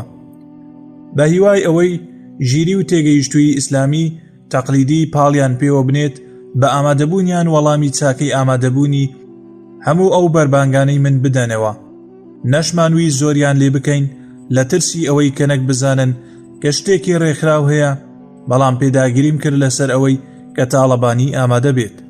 سەرۆکی ئەنجومەنی حوکم لەو مانگەدا لە کۆتاییدا 5 کەس لە ئەندامانی ئەنجومەنی حوکم وەڵامی بانگهێشتنامەکەیان دابەوە و ئامادە بوون. تاڵەبانی و چەلەبی و ڕوبەیعی و دکتۆرە ڕەجا ئەلخەزاعی و بارزانی. کاتی خۆر ئاوابوونی ڕۆژی جەژنی سوپاسگوزاری زانیم کە فڕۆکەکەی سەرۆک بەڕێوەیە بۆ ئێرە. داوا لە ئەندامانی ئەنجومەن کرا لای ناوچەی نیشتنەوەی فڕۆکەکان لە نزیک کۆشک ئامادە بن. بارزانی گەیشتە ناوچەی سەوز لەگەڵ 50 پاسەوانی شەخسی ڕێگە پێنەدراودا. هەندێکیان موشەکی ئارپێجیان هەڵگرت بوو. دوایی بگرە و بەردەیەک هێزەکانی فڕقەی یەک لای خاڵی پشکنین چەکەکانی پاسەوانەکانی بارزانیان دەهماڵی بوو. سەرکردە ئەمریکیەکە ویستبووی بیانگرێت، بەڵام بات کەنێدی ڕازی کردبوو ئەوە نەکات. بارزانی پەیامێکی بۆ ناردبووم کە ئەگەر چەکەکان نەگەڕێنرێنەوە بۆ پاسەوانی ئامادە نابێت. بە سەرۆکەکەم ڕاگەیاند با بمێنێتەوە ئەوانی تر سواری فڕۆکەکانی بلاکۆک بوون. مێزەکانی نانخواردنی ئێوارە لە شوێنی نانخواردنی بۆب هۆب ئامادە کرابوون کە شوێنێکە جێگەی 600 سەربازی تێدا دەبێتەوە. فەرمان بە هەموو سەربازەکان کرابوو پێش ئەوەی بێنە ژوورەوە چەکەکانیان لە لای دەرگاکەوە بەجێ بێڵن. هاوڵێتی ئەندامانی ئەنجومەنی حوکمم کرد بۆ لای چەند مێزێک کە لە پشتەوەی ژوورەکەوە دانرابوون. لە نزیک سەکۆ و بەرزەکەوە لە پشتیەوە پەردەیەکی زەبەلاحی پەنادەر هەبوو. وا دیارە بوو کە دیمەنەکە معقول بێت و بۆ نمایشێک کە کۆمەڵێک لە ڕێکخراوی خزمەتگوزاریە یەکگرتوەکان USO پێشکەشی بکەن. لە چاوەڕوانی خوانی ئێوارە و خۆشی و دڵنەوایی من و ڕێکس سانشێز دەهاتین و دەچوین و تەوقەمان لەگەڵ سەربازەکاندا دەکرد و وێنەمان لەگەڵ دەگرتن. هیوادارم هەموو وێنەکانیان لە هەڵبژاردەی پۆلی دووەمدا بەتاڵ نەکەنەوە. برایان سرپاندی کە فڕۆکەکەی سەرۆک لە قۆناغی کۆتایی نیشتنەوەدایە.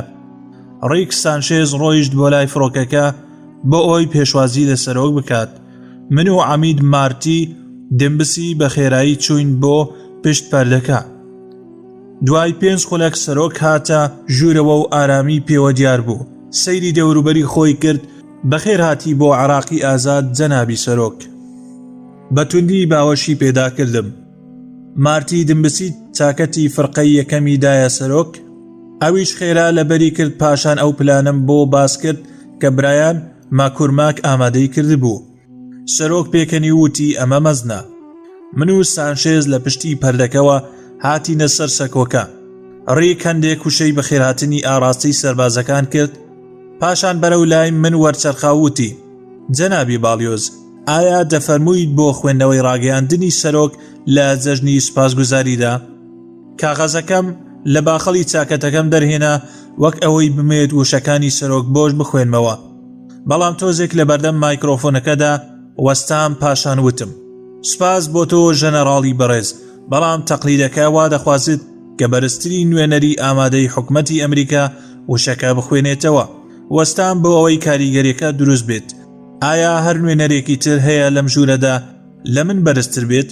لەم ساتەدا سەرۆکی ویلایەتە یەکگرتووەکانی ئەمریکا لە لای تۆڕەکەوە هاتە ناو ژوورەکە و چوو بۆ ناوەڕاستی شانۆکە. ژوورەکە پڕ بووی لە هاوار و چەپڵە ڕێزان. سەربازەکان وەستا بوون و هاواریان دەکرد و دەستیان بەرز دەکردەوە و شەوق و تیشکی کامێراکان بۆ ماوەی چەند خولەکێک بەبێ دابڕان بەردەوام بوو. سەرۆک باسی لە شانازیکردنی بە سەربازەکانەوە کرد و سپاسی کردن. هەروەها سپاسی وڵاتەکەمانی کرد بۆ ئەو قوربانیانەی کە پێشکەشیان کردووە. جەختیشی کردەوە کە گەلی ئەمریکا بەتوندی لە پشتیانەوە دەوەستێت. سەربازە بە تەمەنەکان چاوەکانیان پڕ لە فرمێسک بوو. بۆ سەربازە لاوەکان و فرمێسکیش لە ڕوومەتی سەرۆکیشەوە هاتە خوارەوە. سەرۆک چوو بەرەو لای مێزەکان و تەوقەی لەگەڵ سەربازەکاندا کرد و وێنەی لەگەڵ داگرتن. پاشان لە شوێنەکەی خۆی دانیشت لە پشت ڕیزی خواردنەکەوە بۆ پێشکەشکردنی کەڵەشێر و خواردنەکانی تر. دوای نزیکەی کاتژمێرێک ئەو کاتەی کە سەربازەکان خواردنیان دەخوارد من و سەرۆک چوین بۆ بینایەکی تر لە ناو فڕۆکەخانەکەدا بۆ کۆبوونەوە لەگەڵ چوار ئەندامەکەی ئەنجومەنی حکومدا. لە ڕێگەدا بۆ ئەوێ پێم ڕاگەیان کە تووشی گرفتی نوێ بووینەتەوە لەگەڵ سیستانیدا. دوێنێ تاڵەبانی لە نەجەف بووە و وتی کە ئایەتوڵڵا ئێستا پێداگیری دەکات لەسەر پێویستی هەڵبژاردننی ئەنجومەنی یاسادانان کە لە مانگی حوزەیران یۆنیۆ سەروەری پێدەسپێرێت. ئەمەش پاشگەزبوونەوەیەکی تەواوەتیە لە هەڵوێستی پێشووی سیستانی و لە ڕێکەوتنامەی 15 تشرینی دووەم نۆڤەمبەر. زیاتر لەوەش ئەلحەکیم سەرکردەی ئەنجومەنی باڵای شۆڕشی ئیسلامی لە عێراق بەڕاوێژکردن لەگەڵ سیستانی کۆنگرەیەکی ڕۆژنەماوانی ساز کردووە کە تێیدا وتوێتی سیستانی نیگەرانە سەبارەت بەبوونی کەلێنێکی ڕاستەقینە لە ڕێکەوتنامەکەدا. بەڵام لە کاتێکی دواتری ئەو ڕۆژەدا نامەیەکی شەخسیم لە سیستانیەوە پێگەیشت کە ئەو سەرسام بووە لەو تێبینیانەی ئەلحەکیم کە پێشکەشی ڕایگشتی کردبوو. هەڵوێستێکی ئاڵۆزە جەنابی سەرۆک، پێویستە بە توندی مامەڵە لەگەڵ ئەوانەدا بکرێت.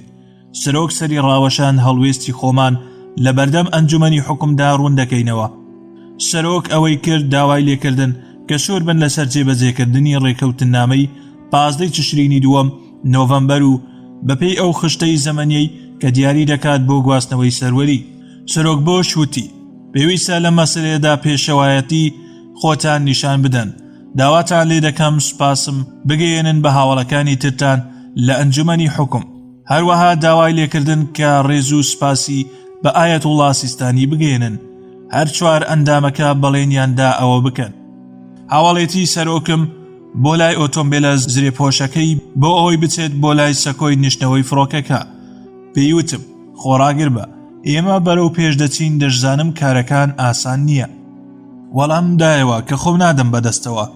دوای سەردانەکە بایەخی خۆمان بۆ ئەوە ئاراستە کرد کە بزانین سیستانی و ئیسلامیە شیعەکان چیان دەوێت. دەرکەوت کە پێش 2 هەفتە دکتۆر عادل ئەنجومەنی باڵای شۆڕشی ئیسلامی لە عێراق پەیامی ئالۆزیان گواستوتەوە. نازانین بە ئەنقەس بووە یان نا.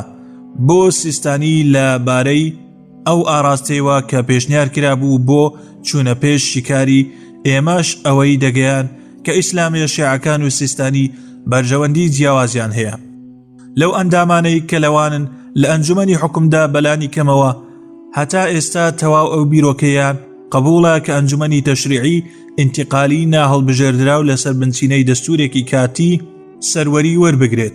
ئەوەش کە نیگەرانیان دەکات وەک ئەوەی دکتۆر عادل گوزارشتی لێکرد بریتیا لە پلەی زاڵبوونی ئەنجومەنەکە بەسەر پرۆسەی دیاریکردنی ئەو ئەنجومەنەدا. ئەوان داوای دەسەڵاتێک دەکەن کە ئێمە ناتوانین بە ئاسانی پێیان بدەین. لە بەرامبەردا وا دیارە کە سیستانی داواکاریەکی تەواو نوێی زیاد کردووە بەوەی حکومەتی کاتی کە سەروەری پێدەسپێرێت حکومەتێکی هەڵبژێردراو بێت. ئەو داوایەش هەڕەشە لە ڕێکەوتنامەی 15 تشرینی دووەم نۆڤەمبەر دەکات کە داڕێژراوە بۆ جێبەجێکردنی داواکاریەکەی پێشووی سەبارەت بە هەڵبژاردننی کۆنگرەی دەستوری. بە ئەنجومەنی ئیدارەی حکومم ڕاگەیان کە شیشی گۆڵەکان گوازراونەتەوە، تەنها ئێمە نین کە بە وەرچەرخانی سیستانیەوە گیرۆ دەبووین، بەڵکو عەبدولعەزیز حەکیمیش کە بە شێوەیەکی ڕێک و بەردەوام لەگەڵ سیستانیدا کۆ دەبێتەوە سەرسام بووە چونکە ئایەتوڵڵا جەختی کردوێتەوە کە پێویست ناکە حکومەتی کاتی هەڵبژێردراو بێت.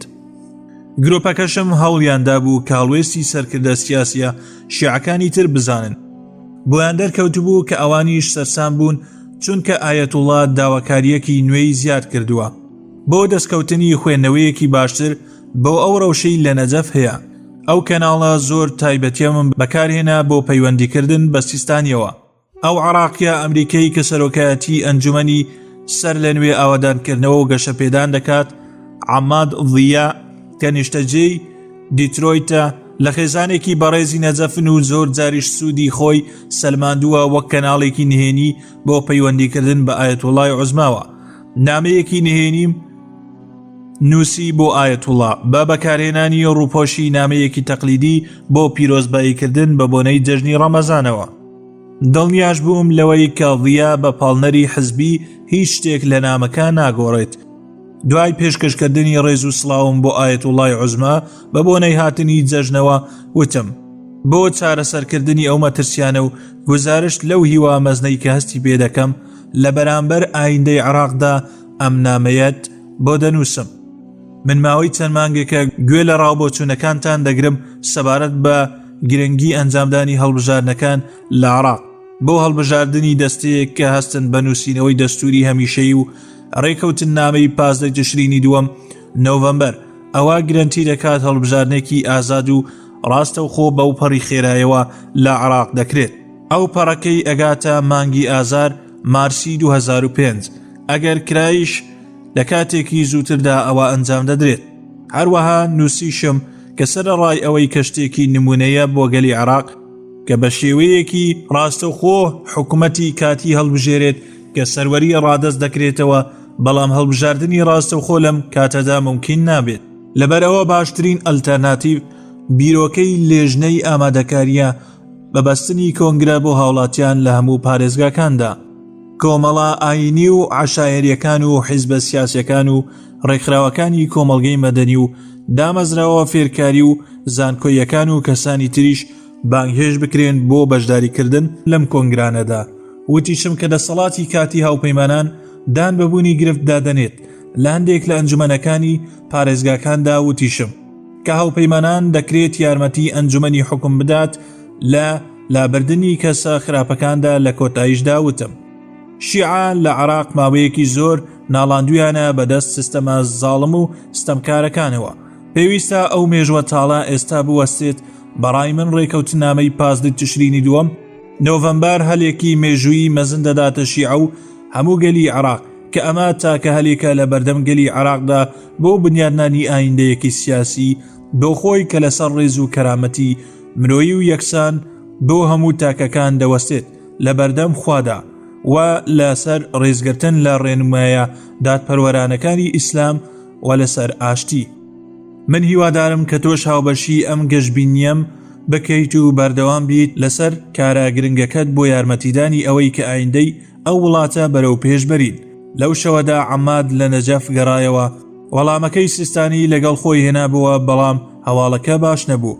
عەماد پێی وتم کە ئایەتوڵا سەرسامە بە تۆ و ڕێزت لێ دەگرێت. هەروەها ڕێز لەو هەلا دەگرێت بۆ کارکردن لەگەڵ ئێوە لە پێناو ئایندەی عێراقدا، بەڵام دەوێت هەڵبژارنێکی ڕاستەوخۆی تەواو بکرێت بۆ ئەنجومەنی تەشریعی یاسادانانی ئینتیقالی، هەتا ئەگەر هەڵبژارنەکان نمونەیش نەبێت. چیتر پرسیارم کرد و بیرم لە هەموو کاتژمێرەکانی دانوستان دەکردەوە بۆ گەیشتنە ڕێکەوتنی 15 تشرینی دووەم نۆڤەمبەر. عەماد بە گەشببینیەوە وتی ئایەتوڵای عوزما بڕوای بە دیموکراسیەت هەیە و پابەندە بەکارکردنەوە لەگەڵ هاوپەیمانان. سەرەڕای متمانەی عیمادیش ئەوە ئێمە جیاوازین لەگەڵ سیستانیدا. نامەکەی جەختی لەوە کردبەوە کە سیستانی پێداگیریەکەی پێشووی لەسەر هەڵبژارنەکان بۆ دەستنیشانکردنی ئەو کۆنگرەی کە دەستوری هەمیشەی دەنووسێتەوە تێپەڕاندووە. ئەوە تا ئێستاش بیرۆکەی دەستەی ناهەڵبژێراو کە سەروەری پێدەستپێرێت ڕەت دەکاتەوە. ئەمەش داواکاریەکی نوێی ترسناکە. بەیانیەکی زووی ڕۆژی دوایی لە بەردەم کۆمپیوتەرە لاپتۆپەکەمدا دانیشتم 6 گرفتم ژمارد کە دەکرێت پێداگیریە قێرسیسمانەکەی سیستانی لەسەر پرۆسەی دەستوری دروستی بکات. 1. ئەو ئینتیباعات دروست دەکات کە شیعە ئەنجومەنی حکم و دەسەڵاتی کاتی هاوپەیمانان دەبەن بەڕێوە. 2. لەوانەیە ئەمە دەرەنجامی ترسناکی لێ بکەوێتەوە سەبارەت بە شێوازی تێڕوانینی سوننە بۆ پرۆسەکە.